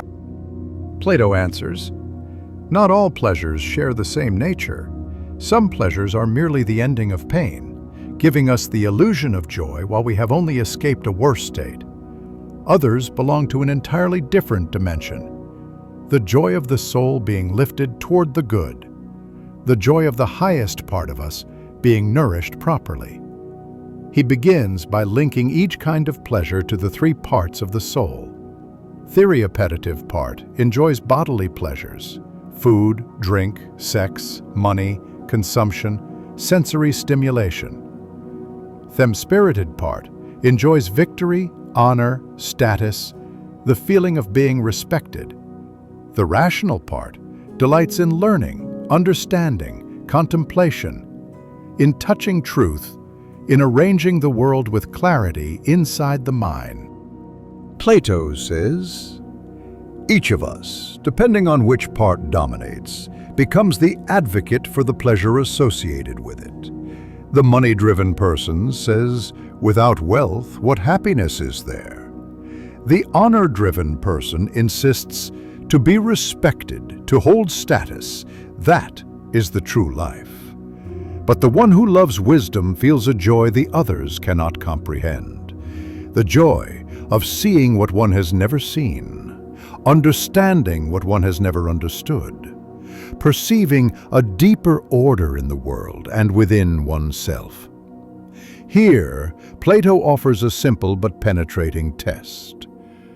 Who among the three truly has experience of all three pleasures? And who among them knows only one? The desire-driven person knows bodily pleasure well. Honors or intellectual delights are often distant or superficial to him. The honor-driven person may know both material and honorable pleasures, but the deep intellectual joy, that moment when the soul illuminates itself through understanding, remains foreign. Only the philosopher, the one who lives by reason, has tasted all three. He understands bodily pleasure, he understands honor, and he also experiences a joy the other two have never known. Thus, when the three debate whose pleasure is most worth living for, Plato gives the philosopher, the just soul guided by reason, a silent advantage.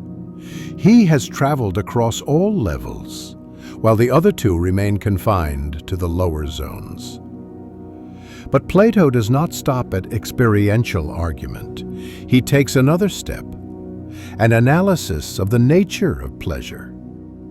Many things we call joy are in truth nothing more than relief from discomfort.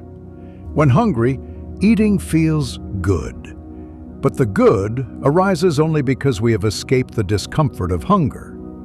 When thirsty, drinking feels satisfying. But this is merely a return to balance, not a movement upward. So too with other desires. The greater the lack, the greater the illusion that filling it brings happiness. Yet, as Plato implies, rising from negative to zero is not the same as rising from zero to positive. Many bodily pleasures move only from negative to neutral, from pain to not pain.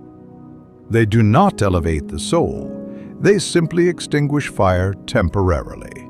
By contrast, the pleasure of reason, the joy of touching truth, of approaching the good, does not come from physical lack.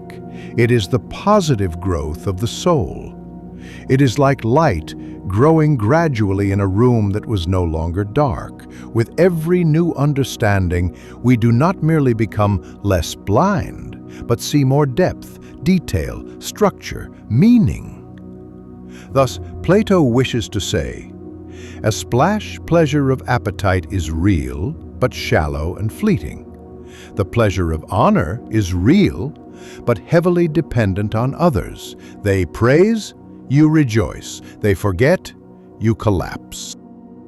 The pleasure of reason, the pleasure of the different, deeper, more independent of external conditions. From a motivational perspective, this is a turning point. If we define happiness only by intensity, spikes, and emotional highs, we will always be pulled downward. We will run in circles, eat, indulge, consume, conquer, brag, seek praise, feel empty, seek more. That is the loop of the tyrannical soul. Never enough.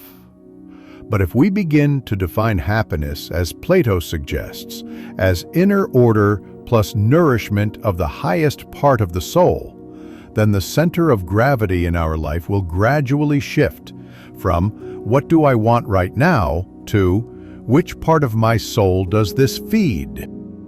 From "is it fun?" to "what kind of fun is it?"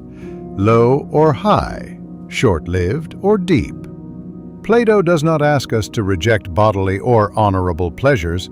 He asks us to place them in their proper rank. When reason governs, when the soul orients toward the good, the other pleasures still have a place, but they are no longer kings.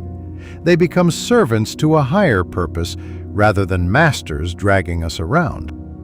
Thus, when Plato claims that the just person is happier than the unjust, he is not speaking of external fortune. He is speaking of the quality of pleasure each person experiences. The unjust person receives many intense, sharp, fast pleasures, but pays with inner chaos. The just person experiences fewer high spikes, perhaps, but enjoys a wider field of peace, a firmer inner ground, and a kind of joy that grows stronger the more one lives rightly, a joy untouched by age. If we listen to Plato as to an old teacher speaking quietly in the night, we will hear a gentle yet unyielding reminder. Be honest with yourself. The things that have made you happy recently, which part of your soul are they feeding? If they feed only appetite, be cautious. If they feed mainly ego and pride, be careful. If more and more joy arises from understanding, from living rightly, from steady inner order, then perhaps, as Plato would smile softly, you are beginning to taste the joy of the just soul. And on this foundation, the Republic moves toward its final dimension. The soul does not perish with the body. Our choices for justice or injustice do not merely create temporary pleasures. They shape a destiny far longer than we imagine. This opens the door to Part 11, the immortal soul, the choice of lives, and the myth of the eternal price of an unjust soul. Part 11. The immortal soul, the choice of lives, and the myth of the eternal price of an unjust soul. From the discussion of pleasure and inner order, Plato understands that another invisible force shapes human choice: the belief that everything will pass anyway. Many people tell themselves, just live it up. Death ends it all. If life is merely a short span closed off by death, then justice or injustice, order or disorder are nothing more than different ways of spending time. For this reason, near the end of the Republic, Plato opens an unexpected door. He takes us beyond the boundaries of a single life into a perspective that stretches past death. No longer purely rational argument, he tells a story, the story of a soldier who died, passed through a cycle of the afterlife, and was then sent back to the world of the living to recount what he had seen. This is the myth of a conclusion that is part legend, part mirror, held up to reveal the profound consequences of every moral choice. Plato does not use the supernatural to frighten. He uses the language of mythos to express what logos, pure argument, cannot fully capture. the spiritual weight of choice, extending beyond a single lifetime. According to the story, fell on the battlefield, but instead of vanishing, his soul was held back, witnessing other souls undergoing judgment.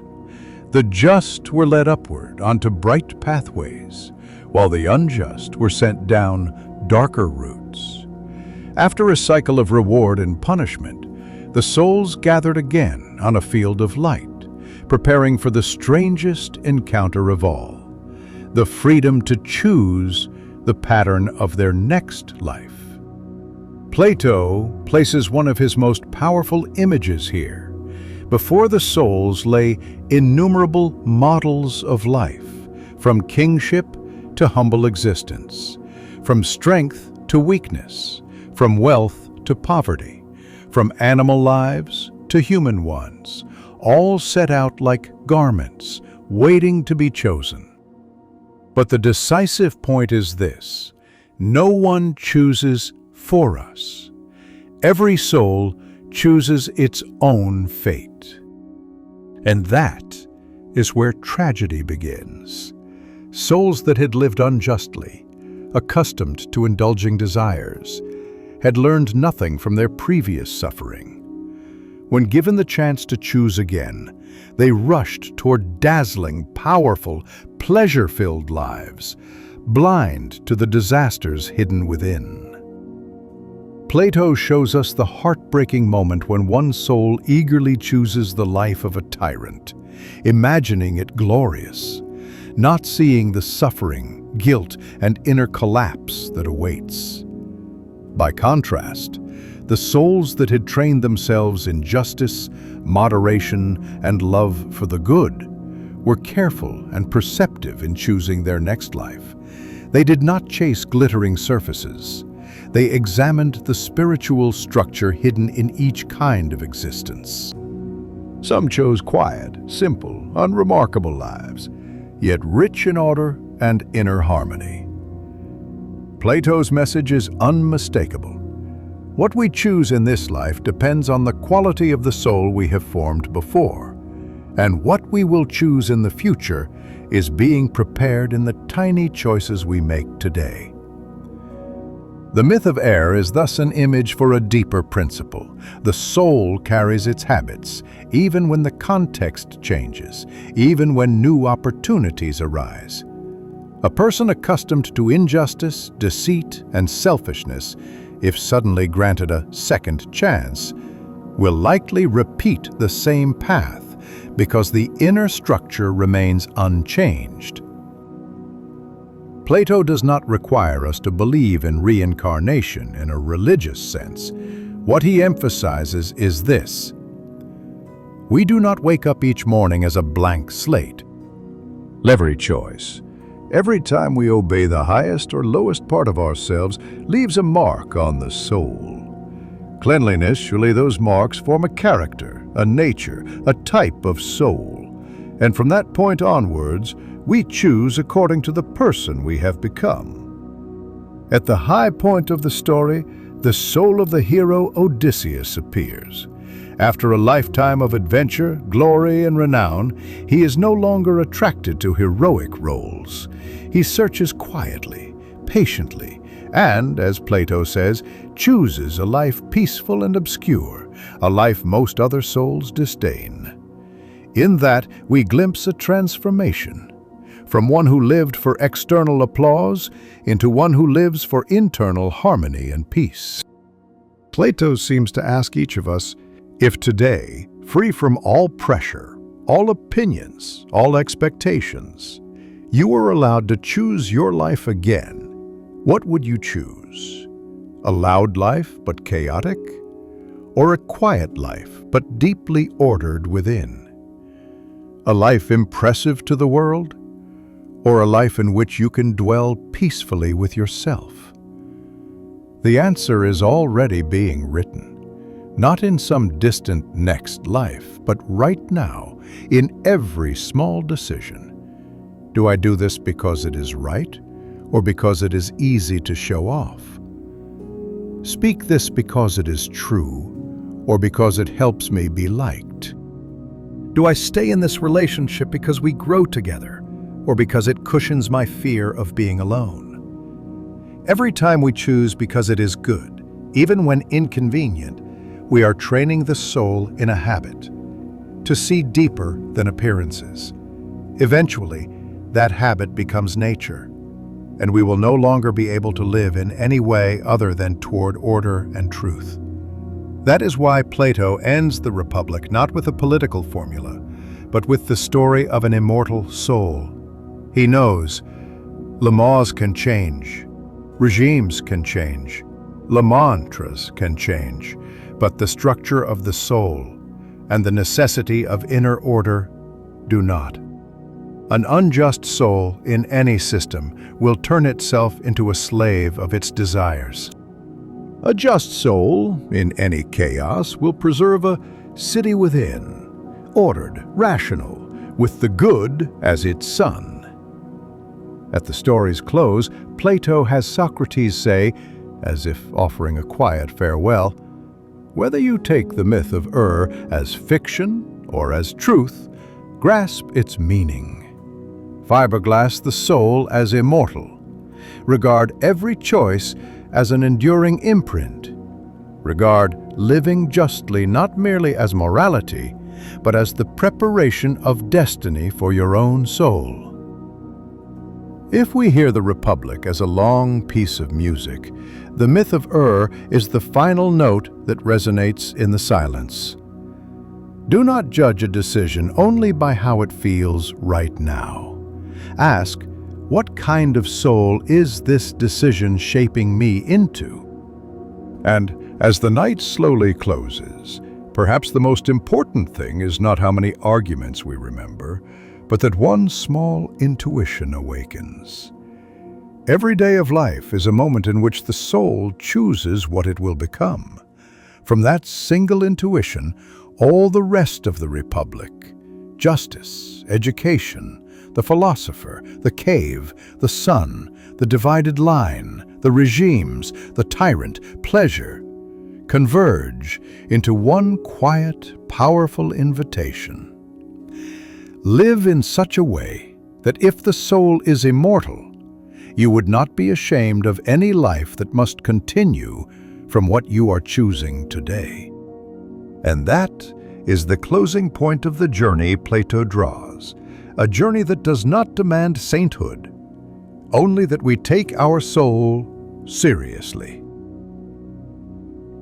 Part 12. The Art of Self-Governance. Building the Inner City Day by Day. From the story of the immortal soul and the myth of Plato has led us through nearly the entire journey, from the question, what is justice? To the structure of the soul, to education, the philosopher, the cave, the sun, the divided line, the decay of regimes, the tyrannical soul, the levels of pleasure, and finally, the eternal weight of every choice. There, he closes the Republic like a completed philosophical symphony. But for anyone living in the present, one question remains open. What does all of this mean for a normal day in my life?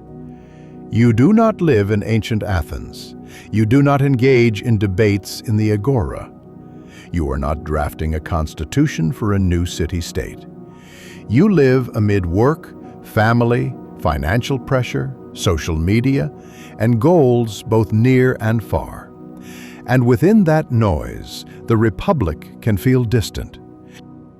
But it is precisely where it seems far that Plato becomes close. For if we set aside the political frame, we see him doing one consistent thing, using the image of a city to teach us how to live as a soul with inner order.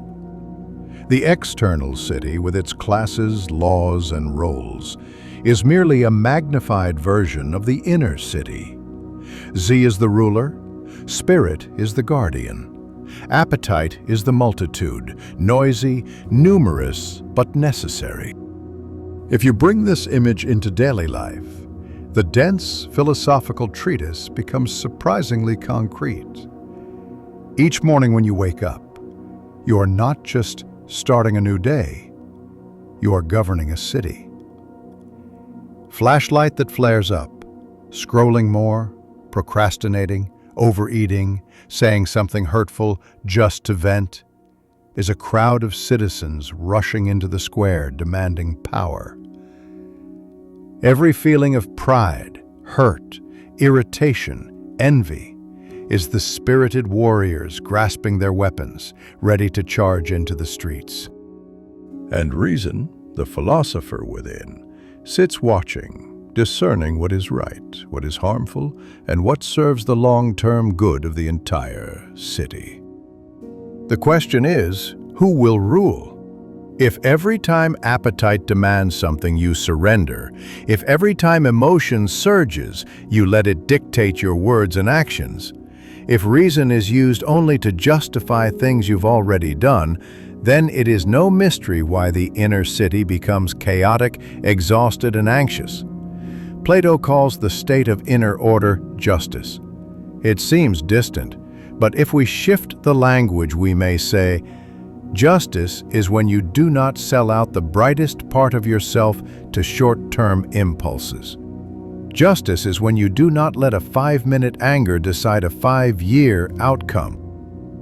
Classmates is when you do not force reason to write apologies for what, deep down, you know is wrong. In contrast, injustice is not only doing harm to others, it is an internal coup. When you know you need rest, but keep performing out of pride, spirit has seized the throne. When you know you're wrong, but keep going so you don't lose face, a small tyrant has awakened within. When you know what benefits your future self, but keep choosing what feels good now, the appetitive citizens have taken the treasury keys. For Plato, the art of living is the art of self-governance, not governing others first, but governing oneself. All skills, self-help methods, time management tools, and discipline techniques, seen through the lens of the Republic, are attempts, clumsy or refined, to bring the inner city back to order. But he goes further. He does not ask you to become a rigid, emotionless machine of discipline. What he wants is this: blackmail, let appetite be heard, but not rule. Emotion be respected, but not adjudicate in place of reason. Let reason govern, not by force, but by persuasion, foresight, and love of the good. In other words, a just soul is not one that denies its humanity. It is one that gives each part its rightful place. You do not need to eradicate desire. You need to place desire in its proper role. You do not need to eradicate emotion. You need to let emotion become the guardian of the good, not a bandit serving what is harmful. And the strange thing is this: when the inner city begins to find order, the external world, unchanged as it may be, becomes less frightening. Your boss is the same, but you torment yourself less because you live by an inner standard, not by external evaluations. Your family still has conflicts, but you react less explosively because no single emotion rules your entire conduct. Society remains chaotic, but you no longer get swept up in every wave because you have an inner constitution to refer to.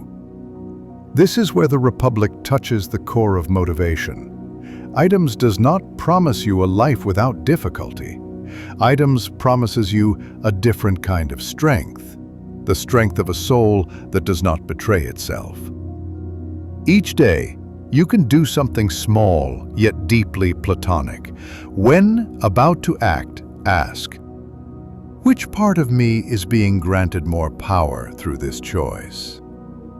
Anger rises, ask, if I let this rage ask, if I let this emotion rule, what kind of regime will my inner city become? Mented by something good right now but harmful long-term, ask, is this the choice of a just soul, or the choice of a soul rehearsing to become a tyrant? The answer does not need to be loud. It only needs to be seen. Often the moment we see clearly, the impulse loses much of its force. Plato does not demand that you become a philosopher king tomorrow. He knows the journey is long, uneven, full of stumbles. But he believes this: if each person takes their soul seriously, if each person treats self-governance as a lifelong craft, then even in an imperfect world, we can live as small cities of order, clarity, and steadiness. And when many such small cities meet, ways of living, working, loving, and taking responsibility begin to change. Not with the noise of revolutions in the streets, but quietly, deeply, and far more irreversibly. From this foundation, one more layer of reflection opens naturally from the Republic. What are the limits of every ideal model? For Plato, even after building an entire imagined city, knows that humans live in a world of imperfection, and within that imperfection, philosophy is not for dreaming of heaven, but for helping us take the right steps in a world that will never be flawless. And that is the doorway into Part 13, Ideals and Imperfection, Living Philosophically in a World That Will Never Be Perfect. Part 13, Ideals and Imperfection, Living Philosophically in a World That Will Never Be Perfect.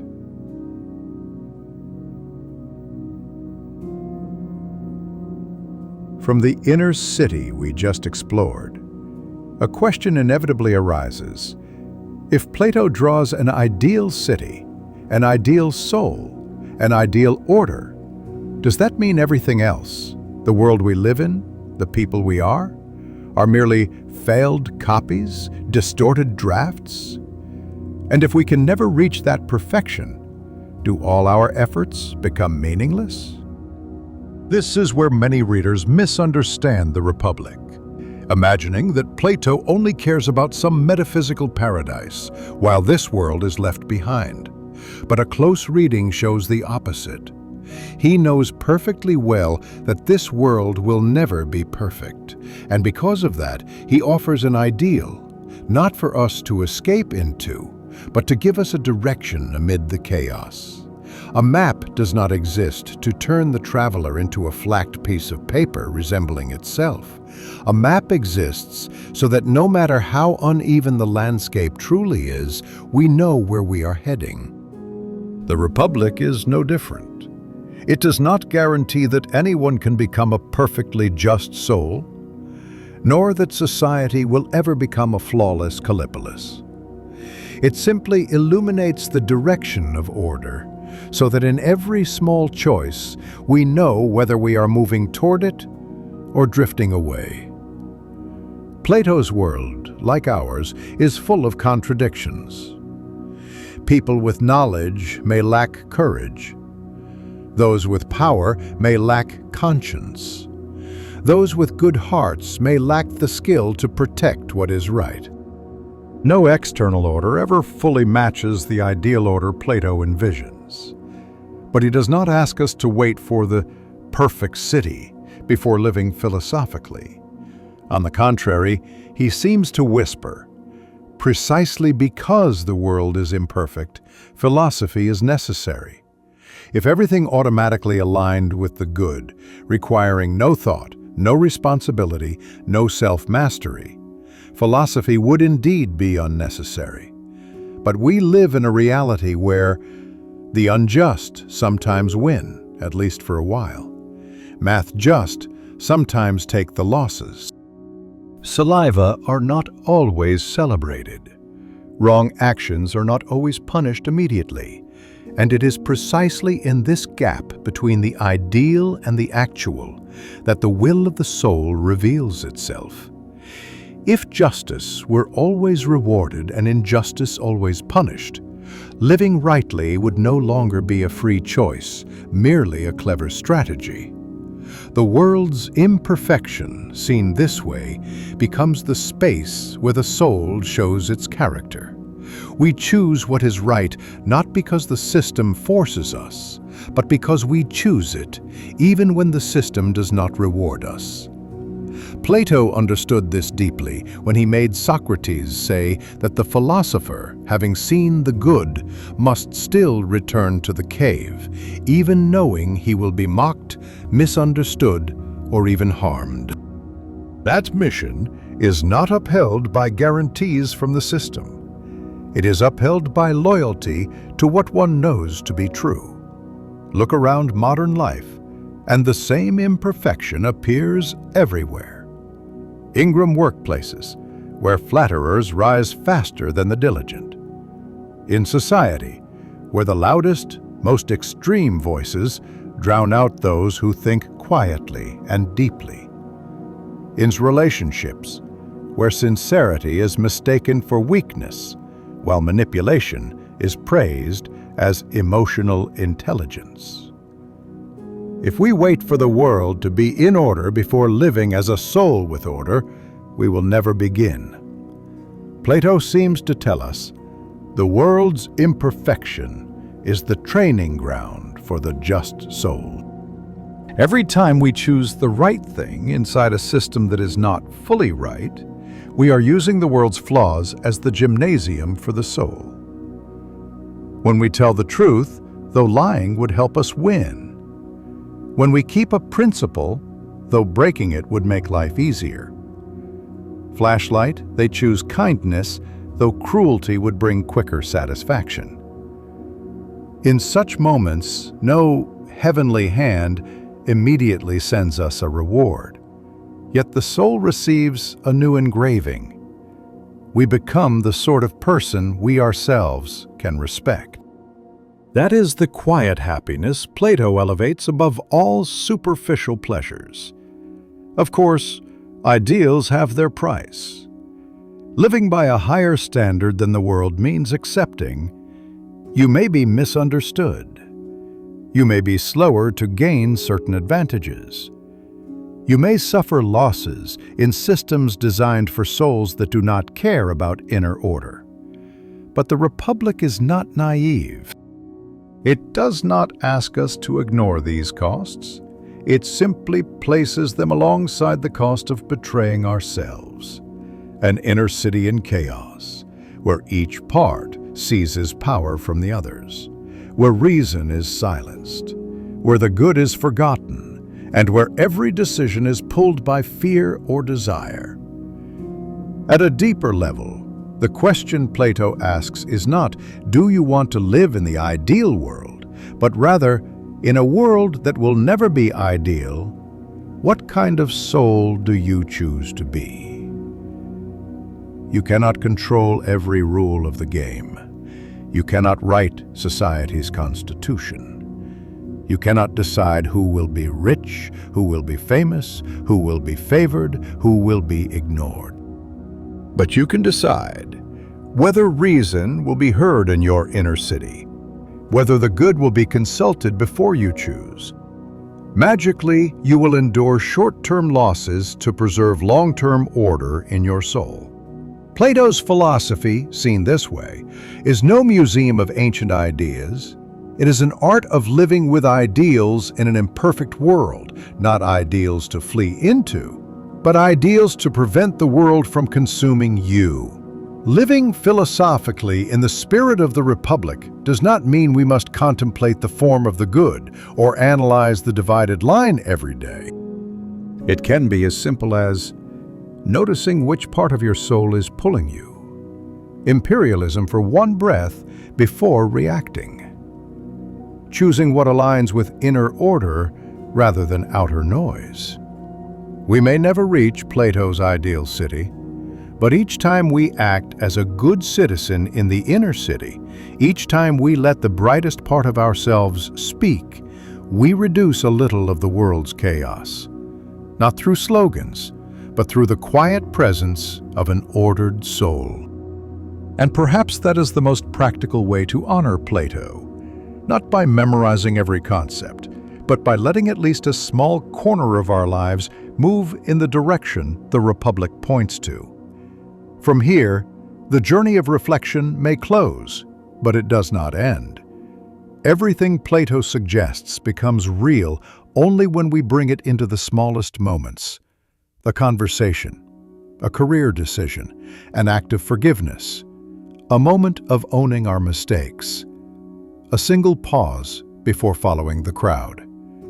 And in those moments, the Republic ceases to be just a book on a shelf. It becomes a quiet inner voice, whispering, "Keep the city within you in order. The rest, in time, will arrange itself." Part 14. A dialogue with oneself, when Plato becomes a voice in the night. At this point, our journey through the Republic seems to have touched nearly all its deepest layers. Justice, the soul, knowledge, the good, freedom, pleasure, fate. Yet there is something quiet that Plato always does, though he never states it as a slogan. He turns philosophy into a dialogue, not a lecture. From beginning to end of the Republic, we never see Socrates stand on a platform delivering a syllabus. We see him ask, listen, respond. Gentle yet firm, light yet profound, patient yet uncompromising. Philosophy here is not a package of knowledge to memorize, but a way of speaking with others and with oneself. If you look closely, this structure resembles those nights when we stay awake a little longer, lying in the dark, staring at the ceiling, and begin to ask, is it true to myself today? Is what I'm pursuing really worth it? Which kind of soul am I living as among the ones Plato has drawn? Flaming up or down on my own divided line? In that moment, if we are honest, we are living a small version of the dialogue in the Republic. The only difference is this: instead of Socrates and Glaucon, the questioner and the respondent are both ourselves. Philosophy, in this spirit, is no longer something we use in the daytime, in classrooms, in our sharpest hours. It becomes a low, slow, steady voice inside us, especially when we are tired, when the noise has died down, when we no longer need to perform for anyone. Perhaps that is why things like "Fall asleep to Plato's Republic, 3 hours ancient wisdom" touch something very deep. Not because they lull you to sleep, but because they place you in the right inner space, where philosophy and sleep meet, that threshold between wakefulness and release, between sharp consciousness and an opening subconscious. In that space, the Republic stops being a classic work of philosophy and becomes a mental atmosphere where the word justice no longer sounds dry but comes to mean, have I betrayed myself? Where the word soul is no longer distant but becomes the inner structure I am living out every day. Implicated cave is not a remote metaphor, but the habits, illusions, and roles I have worn for too long. If in the daytime we use reason to debate, analyze, and refute, then at night we have the chance to use that same reason to listen to ourselves. This is the inner Socratic dialogue. Wescalation of us asks, one of us answers, and if we are brave enough, one part of us refuses to accept easy answers. At this level, the Republic becomes a way of living, the habit of not letting a day pass without asking ourselves one difficult question. not to torture ourselves, but to keep the inner city from sliding into looseness, then confusion, then tyranny. Because you know this very well. No one wakes up one morning as a fully formed, tyrannical soul. No decision in a vacuum. It all begins with days left unexamined, choices left unreflected, inner callings ignored, small truths glossed over. The Republic seems to whisper, every day without inner dialogue is a day when the city within runs on the inertia of its lowest part. This is why philosophy, when brought into life properly, can become a very special kind of motivation. Not loud, not emotionally inflated, not promising success in 7 days, but quietly insisting, will you dare to live a little more awake? Will you dare to look a little deeper? Will you dare to be a little more honest with yourself? Just a little, but repeated day after day, that is precisely what makes the difference between a life carried along by the current and a life with direction, density, and depth. If you listen to Plato before sleep, try letting a single line stay with you as you drift off, not to memorize it, but as an anchor for the subconscious. For example, just as inner order. The illusion I cling to. The good is a direction, not a destination I see at once. By placing these ideas in the background of your sleep, you are doing something profoundly Platonic, giving the soul time to absorb what by day you only heard with the ears. True understanding is not measured by how often we nod at a clever idea, but by how much it changes our seeing, choosing, and reacting.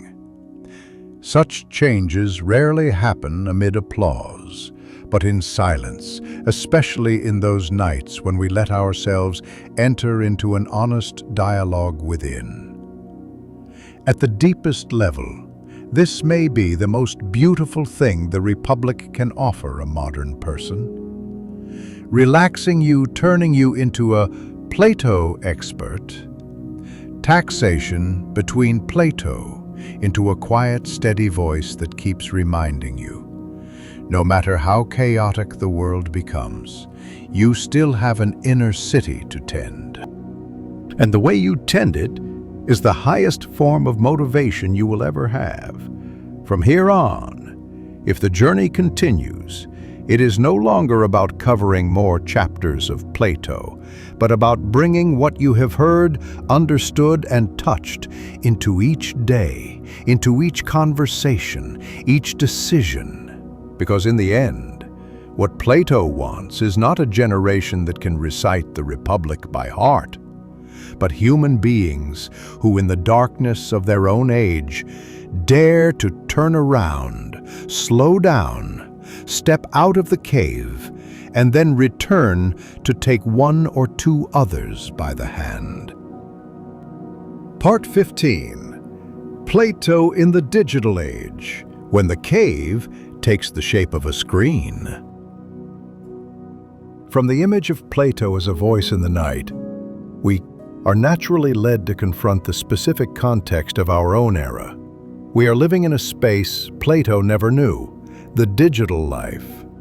Yet what is fascinating is this: the metaphors he uses in the Republic have never been more timely than they are today, especially the cave. In the past, Plato's cave was an underground chamber where human beings were chained, able only to look at shadows on the wall and mistaking that for the world. Today, we are not chained by our arms and legs, yet we willingly sit for hours in front of a glowing wall, a screen, where countless images, opinions, news items, and emotions pour out. If Plato were alive, he might not need to change his metaphor at all. He would only adjust one small detail. The fire in the cave is now the endless stream of content pushed toward us, designed to keep us there as long as possible. And the shadows on the wall are, curated fragments of other people's lives, sketches told from a single angle, truths unverified but already widespread. In that context, the question Plato poses for the prisoners becomes a question for each of us. How do you know you're seeing the world and not just a constructed version of the world? And an even harder question, how do you know the self you're busy defending is really your soul and not just the profile you've accidentally fused with your identity? Digital life, seen through the lens of the Republic, is a cave beautifully decorated.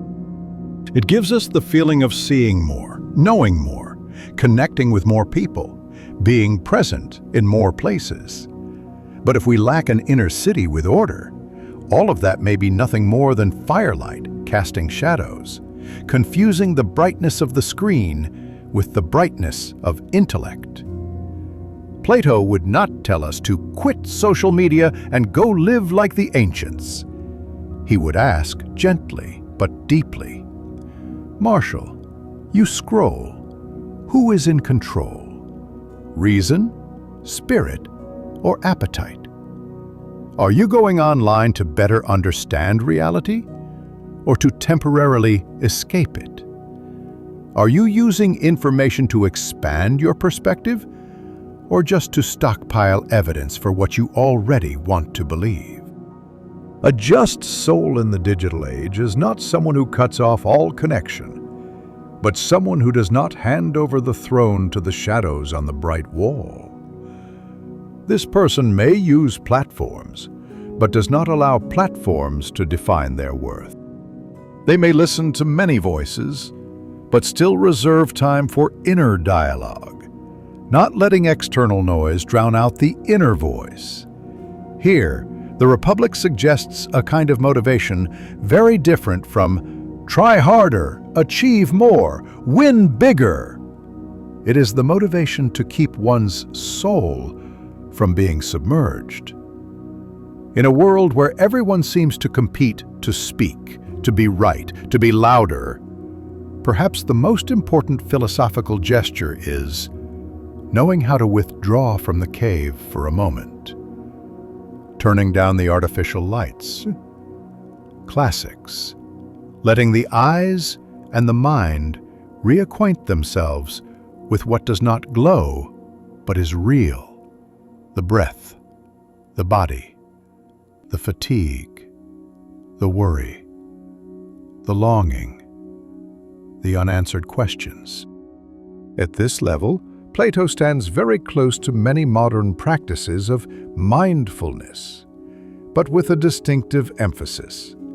Mindfulness not just to reduce stress, but to see clearly who is ruling inside you.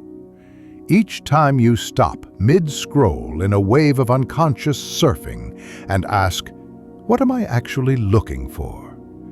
That is a step out of the cave. Each time you're about to lash out in anger in a comment, but pause, breathe, and decide not to post. That is a moment when spirit sits down to listen to reason, instead of dragging the whole city into the streets. Each time you choose not to tell one more polished story about your life, and instead admit honestly that you are tired, lost, not sure yet. That is a moment when the shadows lose some of their power, and reality, however imperfect, is allowed to enter. The digital life makes the cave larger, brighter, and harder to recognize. But it also makes Plato's call clearer. Preserve a portion of your life off-screen, where you can converse with yourself without an audience. For it is precisely in those spaces that the Republic has room to resonate, not as a history lesson, but as a quiet map, reminding you that not every light is the light of the good. Not every connection is a real encounter. The irrational self you perform is your soul. From there, motivation is no longer about outrunning others, but about not losing your inner city in the currents of the age. From this foundation, there remains one final step to close the journey, bringing everything Plato has sown, justice, self-mastery, the good, inner order, back into a very ordinary life, working, loving, failing, growing, resting, and sleeping. That is where we enter. Part 16. Living an ordinary life with an extraordinary soul. The quiet legacy of Plato's Republic. Part 16. Living an ordinary life with an unordinary soul. The quiet legacy of the Republic. From the cave, shaped like a screen. We return to something very simple yet important. Most of us will not live like Greek philosophers, will not teach in ancient academies, will not debate the constitution of a city-state. We will live as ordinary human beings, with waking up to go to work in the morning, symmetricid in traffic, handling emails, tampering about finances, inging or healing relationships, dismantling tired, and driving at night, lying down to sleep. So where does Plato's Republic fit into a life like that? If we see philosophy as a luxury of the intellect, reserved only for the scholarly class, the answer would be, not much. But if we understand the true spirit of the Republic, we'll see that this entire grand work ultimately returns to something very close. You can live a very ordinary life without letting your soul become ordinary. An ordinary life, on the surface, is not a failure. It becomes regrettable only when inside it there is no order, no depth, when every decision merely follows habit, fear, competition, and fleeting cravings. Plato does not say everyone must become a philosopher king in the professional sense. He says the philosopher within you, the part that loves truth, loves order, loves the good, must be invited to take power in the inner city. That can happen even if your job is office worker, driver, teacher, salesperson, engineer, homemaker, freelancer. A person doing an ordinary job, but who knows why they are doing it, maintains inner standards under pressure, grunts not betray what they know is right for short-term gain, dares to admit wrong, dares to apologize, dares to change. That person, in the spirit of the Republic, is living as a just soul in an imperfect city. A person as a parent who never quotes Plato, but who knows that their children need not only achievement, but inner order, the ability to be disciplined, to take responsibility, to distinguish right from wrong at a level deeper than reward versus punishment. Goes not rule with violence or humiliation, but with reason, patience, and the example of their own life, is doing exactly what the Republic entrusts us with. Power and philosophy must go together, even at the smallest scale, a family. A manager, business owner, or team leader who understands that power is truly legitimate only when it serves the common good, refuses to treat people as tools, seeing them instead as souls wrestling with their own inner battles. Affresses to place ethical questions beside questions of profit, is enacting on the ground what Plato painted in the sky. The philosopher-ruler not as a title, but as a mode of being. Even in failure, the Republic still speaks. Nationalists desperately, despite our doing the right thing, slashing opportunists are praised while we are forgotten, Society seems to reward what runs against the good. Plato does not tell us, never mind, that's just life. He returns to a question we've seen many times. In all of this, does your inner city still have order?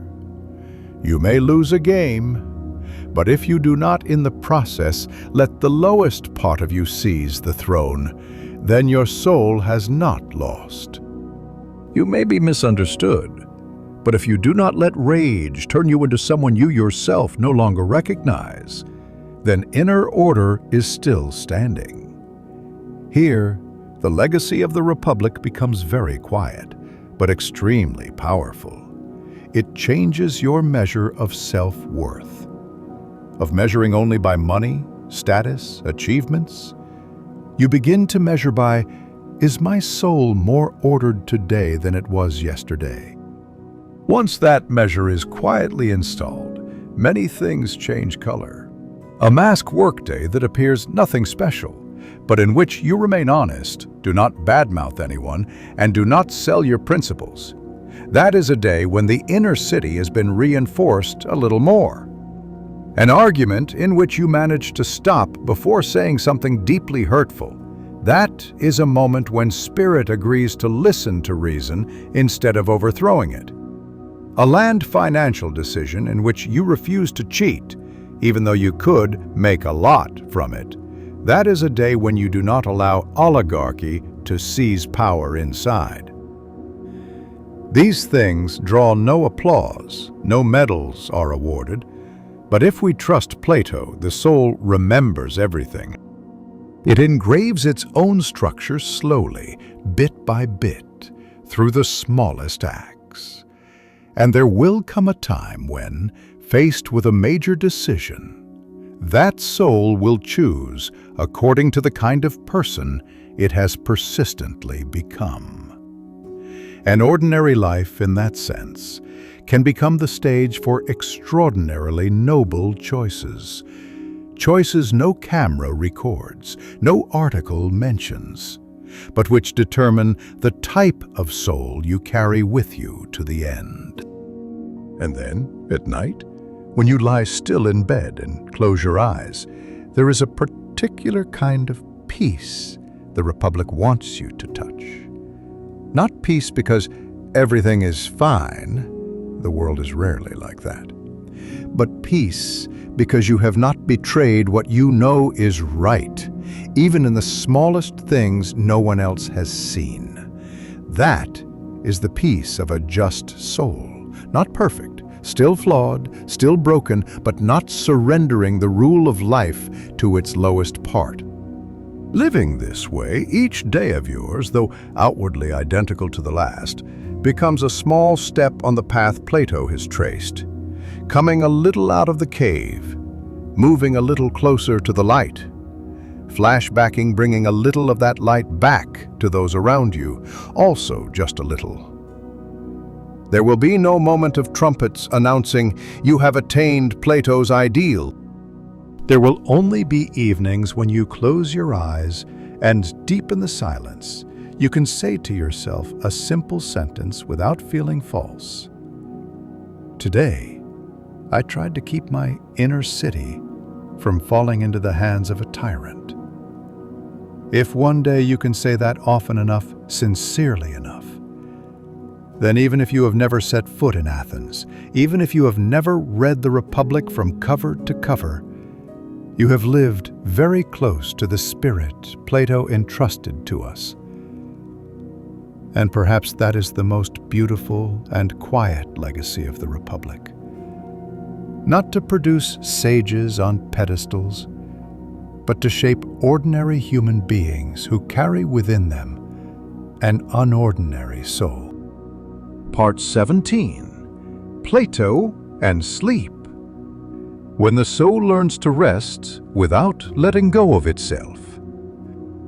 From the idea of living an ordinary life with an unordinary soul, there is a very small moment that repeats every day, one Plato never writes about directly, yet the spirit of the Republic reaches it deeply: the moment you go to sleep. It may sound strange, Plato, philosophy, justice, the good, and suddenly we are talking about sleep. But if we look closely, the entire journey he draws revolves around one thing, the state of the soul. And sleep, in modern life, is often the place where the soul is exhausted, not truly resting. We do not only sleep because the body is tired.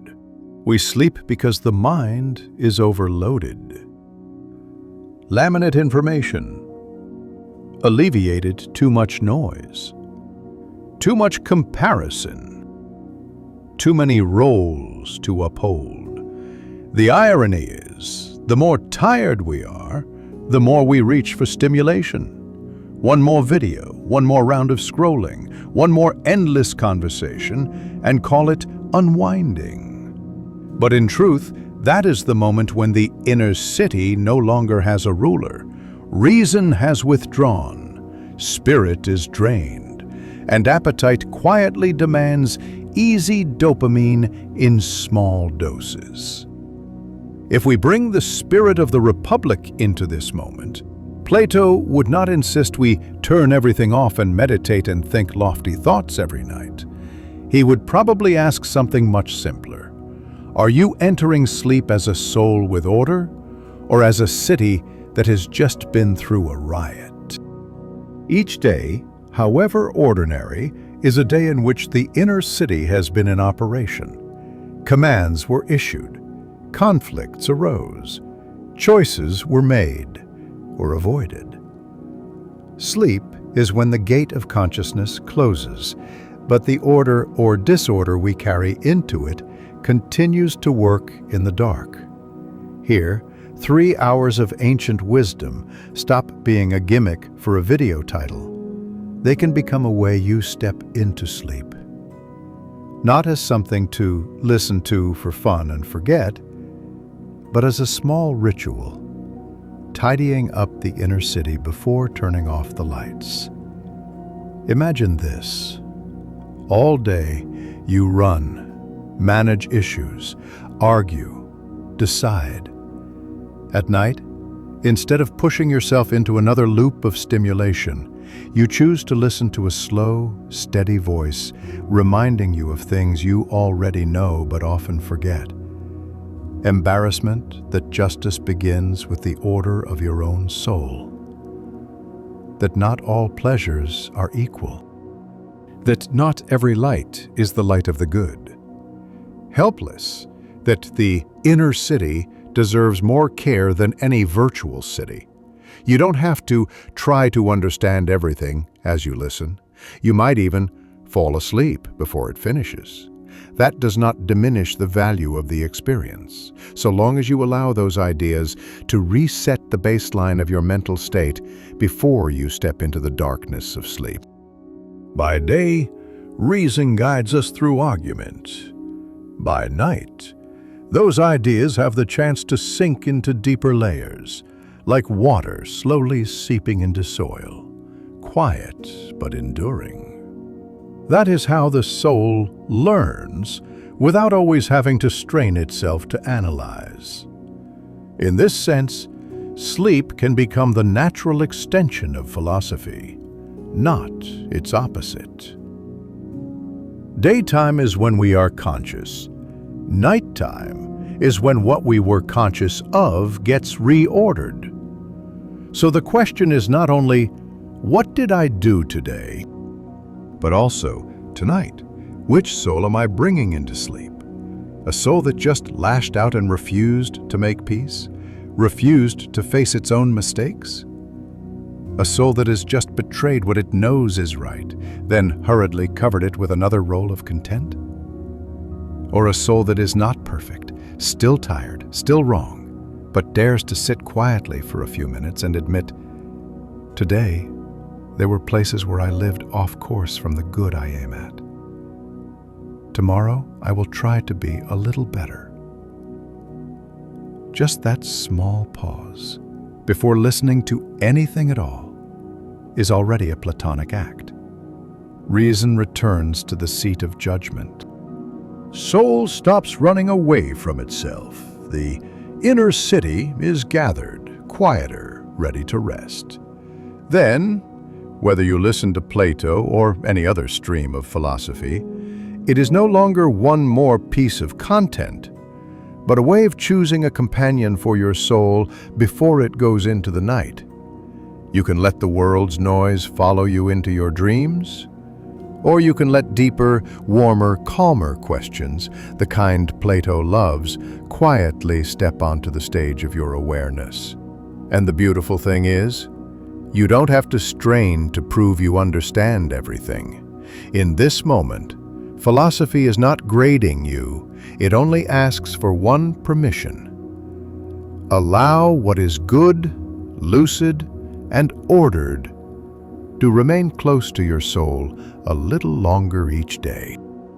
On many nights, you will still fall asleep before you finish listening, but over dozens, hundreds of nights, the soul will remember that somewhere there is an image of a spiritual sun, the good, that can always serve as direction.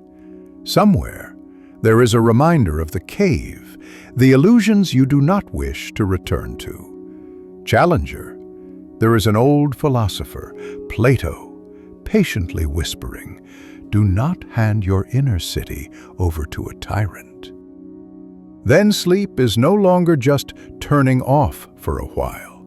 It becomes part of the art of living with order, where the soul rests but is not abandoned to chaotic unconsciousness. And when morning comes, there may be no miracle of waking up as a new person, but perhaps just a little you will. React a bit less impulsively. Minimalist because a bit less. Flashlight, be a bit less willing to sell out the brightest part of yourself. Just a bit.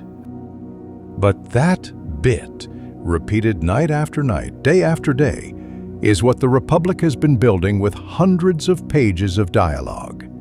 The capacity to live more slowly, more deeply, and more orderly in a world that has never stopped being chaotic. From here, if we wish to continue walking with Plato, the story can open into another field. How to let these insights escape the realm of thought and late-night philosophy and flow into the most concrete choices of life: money, work, love, loneliness, aging. That will be the doorway into Part 18. Money, Work, Love, Loneliness. 4 examination halls of the soul in modern life. Part 18. Money, Work, Love, Loneliness. 4 examination halls of the soul in modern life. From the reflections on Plato and sleep, our journey quite naturally touches a very down-to-earth question.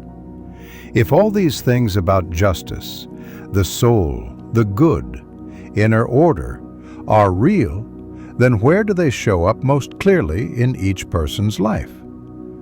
We don't need to look far. For most of us, there are 4 areas where the soul reveals itself most vividly, whether we want it or not. Money, recognize; love, loneliness. These are not outside philosophy.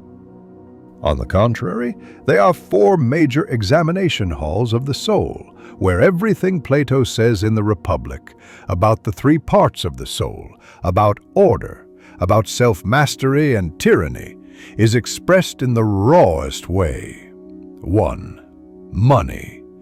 When oligarchy tests the structure of the soul. In the Republic, Plato describes oligarchy as a regime where power lies in the hands of those who love money, where wealth becomes the measure of value.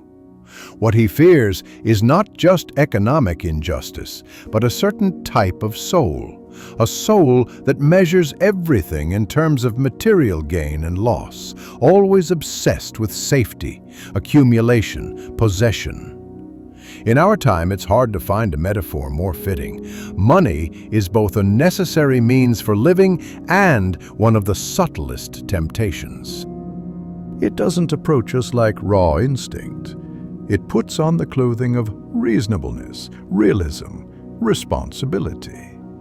That is precisely why the soul so easily grants it a seat in the decision-making chamber. Plato does not tell us to despise or refuse money. He simply asks, if you look at your inner city, is the money-loving part being treated like a king? Viagra nations choose a career solely for income, even though it slowly dries out your soul. That is the voice of the oligarchic soul. Ready to bend your principles to gain a little extra profit. That is the moment the desire for money is testing the strength of your reason. When you judge yourself and others primarily by income, financial status, and consumer tier, the inner city is quietly shifting into a regime where the rich are more worthy of respect.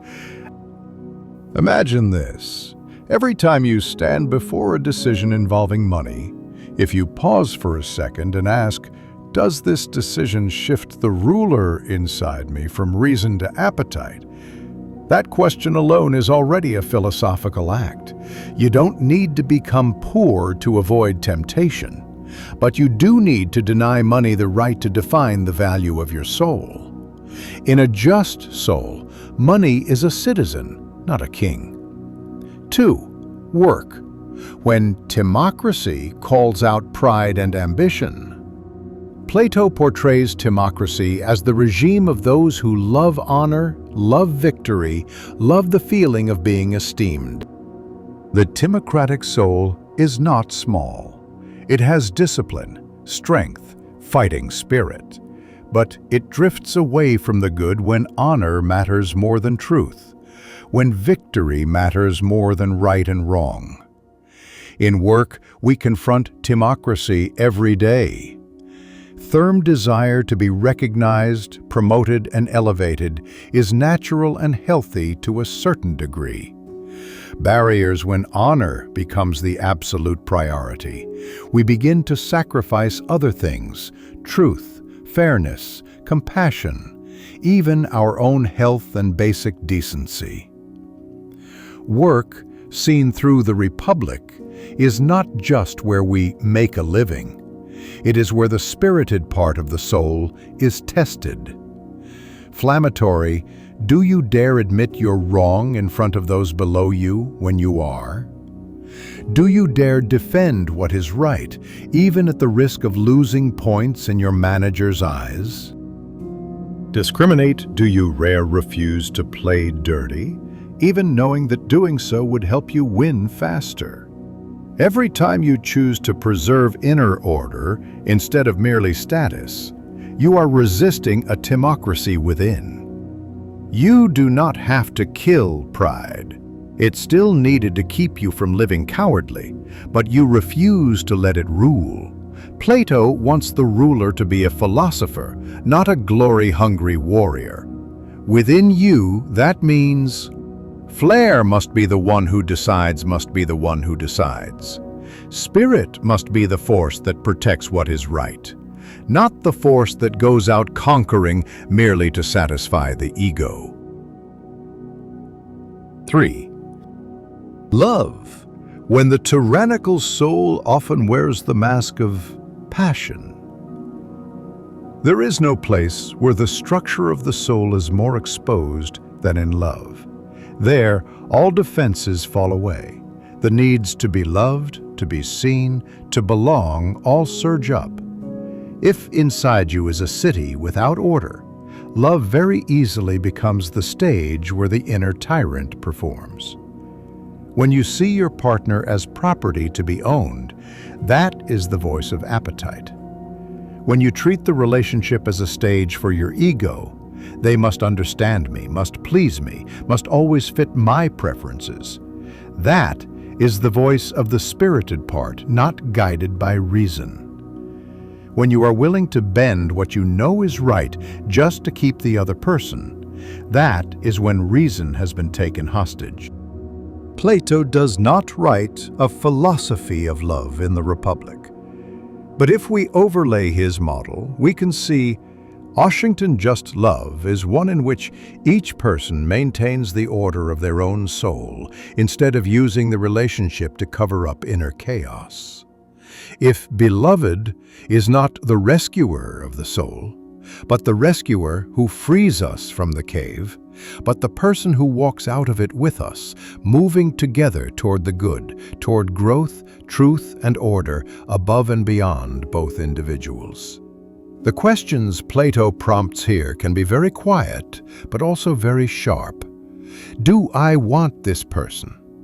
Or do I only want the feeling of having someone? Do I love this person, or do I love the role they are playing in my life? Am I in this welfare because it helps both of us become facing my own loneliness? Every time you dare to answer honestly, you are doing something very platonic, pulling love out of the dark zone of unspoken motives, bringing it into the light of reason and honesty. 4. Loneliness, the private cave of each soul. Loneliness is the zone most people fear to touch, and therefore the zone most easily filled with all kinds of stimulation. Yet it is precisely there that we have the best chance to see the true state of the inner city. When there is no one left to perform for, no shadow left to cling to, the soul must face itself. In the Republic, the prisoner's journey begins only when he is forced to turn his head, forced to step out of the familiar. Loneliness, in that sense, is a kind of forced turning, a spotlight shining on the image we want to project. If the soul is accustomed to chaos, loneliness feels like a cell, cramped, suffocating, something to escape at all costs. If the soul has begun to find order, loneliness can become a private council chamber, where reason, emotion, and desire sit together and speak honestly. The question is not, am I lonely? Everyone is, in their own way. The question Plato quietly poses is, do I use loneliness to run away from myself, or to learn how to stay with myself without performing? If each day you give yourself a little time with no screens, no noise, no pretending, just you and your unanswered questions, you are doing something deeply in line with Plato's spirit, giving the soul a chance not to flee from itself. These 4 areas, money, work, love, loneliness, are not outside the philosophy of the Republic. They are the places where philosophy steps out of the book and enters each concrete decision. In every one of them, the core question returns to a single point. Right now, who is ruling in my inner city? If the answer is uncomfortable, that is not condemnation. It is an invitation to shift power once again. From appetite to reason, from reflex to reflection, inertia to conscious choice, flattened just getting through life, to living in line with the best structure of my soul. And so, even in modern life with all its pressures, Plato still has a seat, not on some distant lectern, but on the quiet chair inside your own mind. Every time you pause and ask, here, in this decision, am I building a just soul, or silently raising a tyrant within? From that question, our journey of reflection has only 2 steps left. 1 step to gather everything the Republic has said about the soul and life, 1 step to place it back in your hands as a living inheritance, not just as an ancient text. That is where we move next into Part 19. Gathering it all, a map of the soul according to Plato and an invitation to the listener. Today, Part 19. Gathering it all, a map of the soul according to Plato, and an invitation to the listener today. Having almost completed the journey with the Republic, if we look back, we will see that Plato, in fact, does only one thing, but through countless different spirals, he draws a map of the soul. Every image, every metaphor, every political model, every seemingly external debate, all circle back to a single question. What is the human soul, and how can it live in accordance with the best part of its nature? If we gather everything together, we can see a fairly clear map. 1. The three parts of the soul, the foundational structure. Plato divides the soul into three parts. Right, the part that thinks, analyzes, seeks truth, and sees beyond the present moment. Celerate, the part that flares up in pride, courage, anger, and the will to fight. Aringsetit, the part that craves pleasure, safety, comfort, possession. No part is bad in itself. The problem only appears when the hierarchy is inverted. Acrid capitate becomes king. The soul lives like a chaotic crowd of citizens constantly demanding. Aspirate becomes king. The soul lives to win, to be above, to protect its image.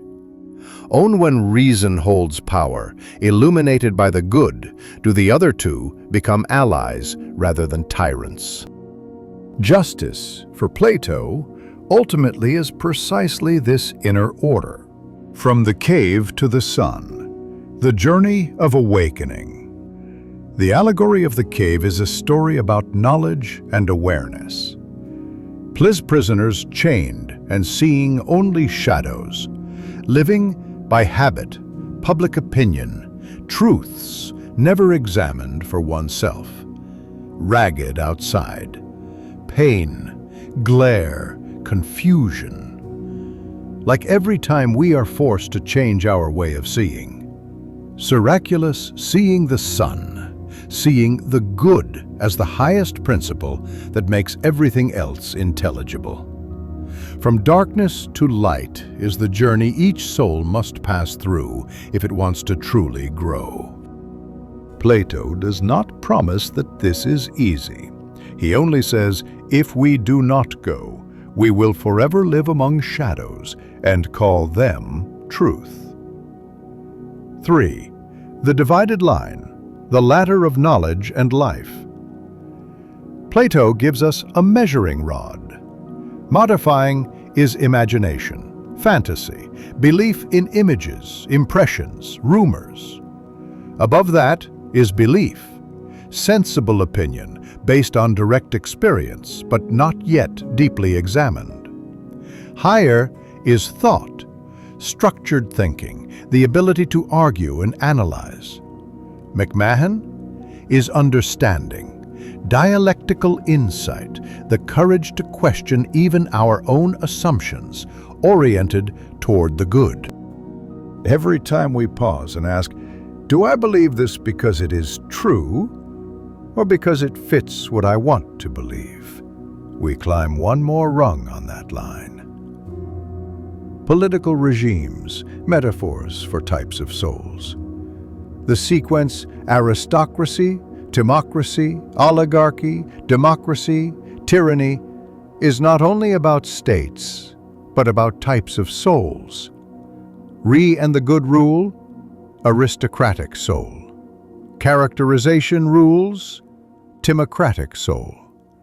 Money rules, oligarchic soul. Democratic soul. Lawless desires rule, tyrannical soul. The questions set before us each day. Today, which regime is my soul operating under? 5. Pleasure, the silent test of inner values. Plato does not deny pleasure. He simply asks, with part of the soul does this pleasure nourish? Lack. Or is it the cessation of the mind? The just person is not someone who does not know how to enjoy. They simply choose a different kind of joy. Joy in understanding, in living rightly, in being consistent with what they believe, rather than in patching temporary emptiness. 6. The immortal soul, the long wait of choice. The myth of gives us a powerful image. The soul carries with it its habits of choosing, even when the context changes.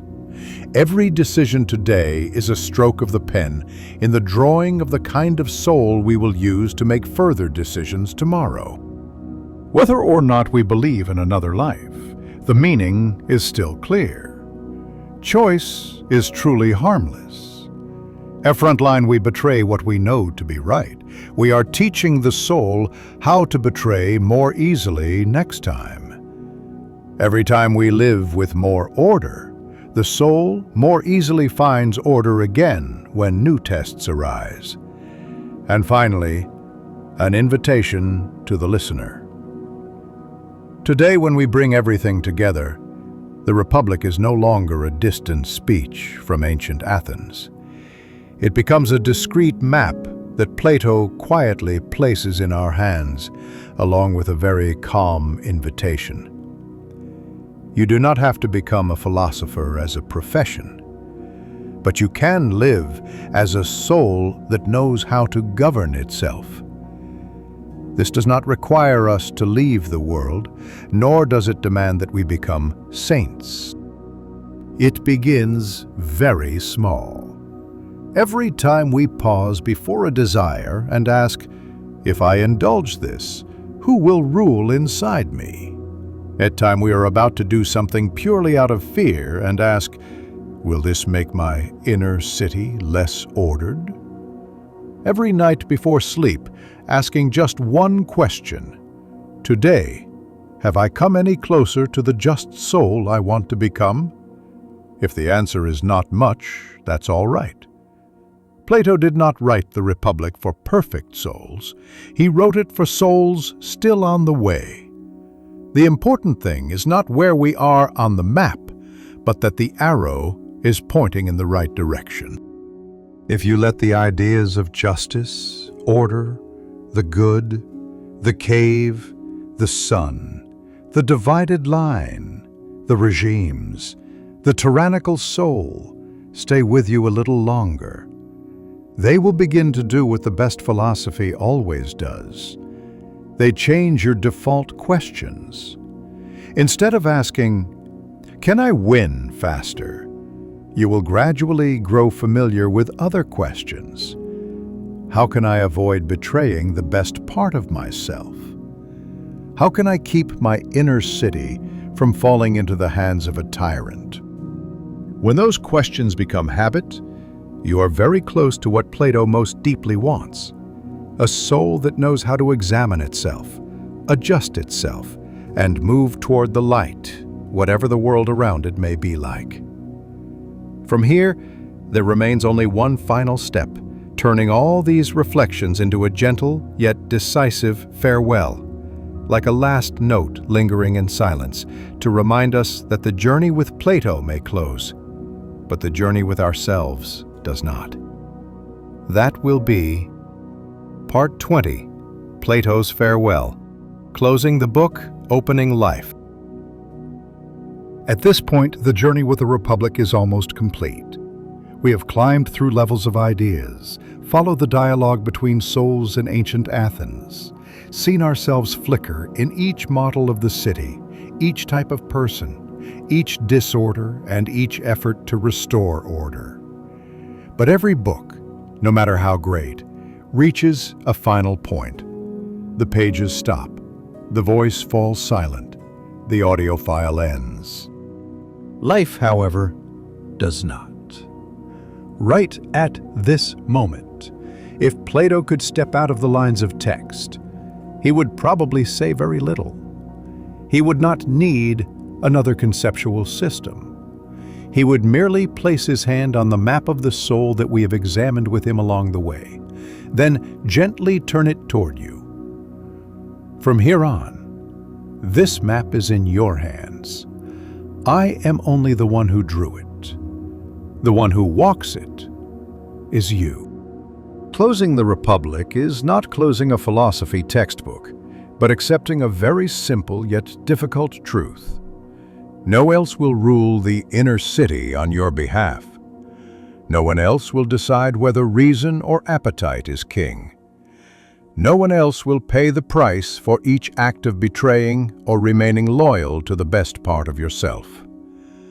The book can give you a mounded language to name what you once felt only as vague intuition. Images to help you see where you stand, in the cave, outside the cave, gazing at shadows or at the source of light. Models that keep you from underestimating the consequences of your repeated choices. But the book cannot live your life for you. Tomorrow you will still have to amized emails, ace pressure, ignore unfairness, flashlight with money, bracelets weigh difficult decisions. Learn how to love and how to let go. Learn how to be alone without collapsing. Plato does not erase these things. He does only one thing. He changes the questions you carry into all those scenes of life. No longer only have I make things smoother. I get people to understand and acknowledge me. But also, how can I preserve the order of my soul? Am I speak?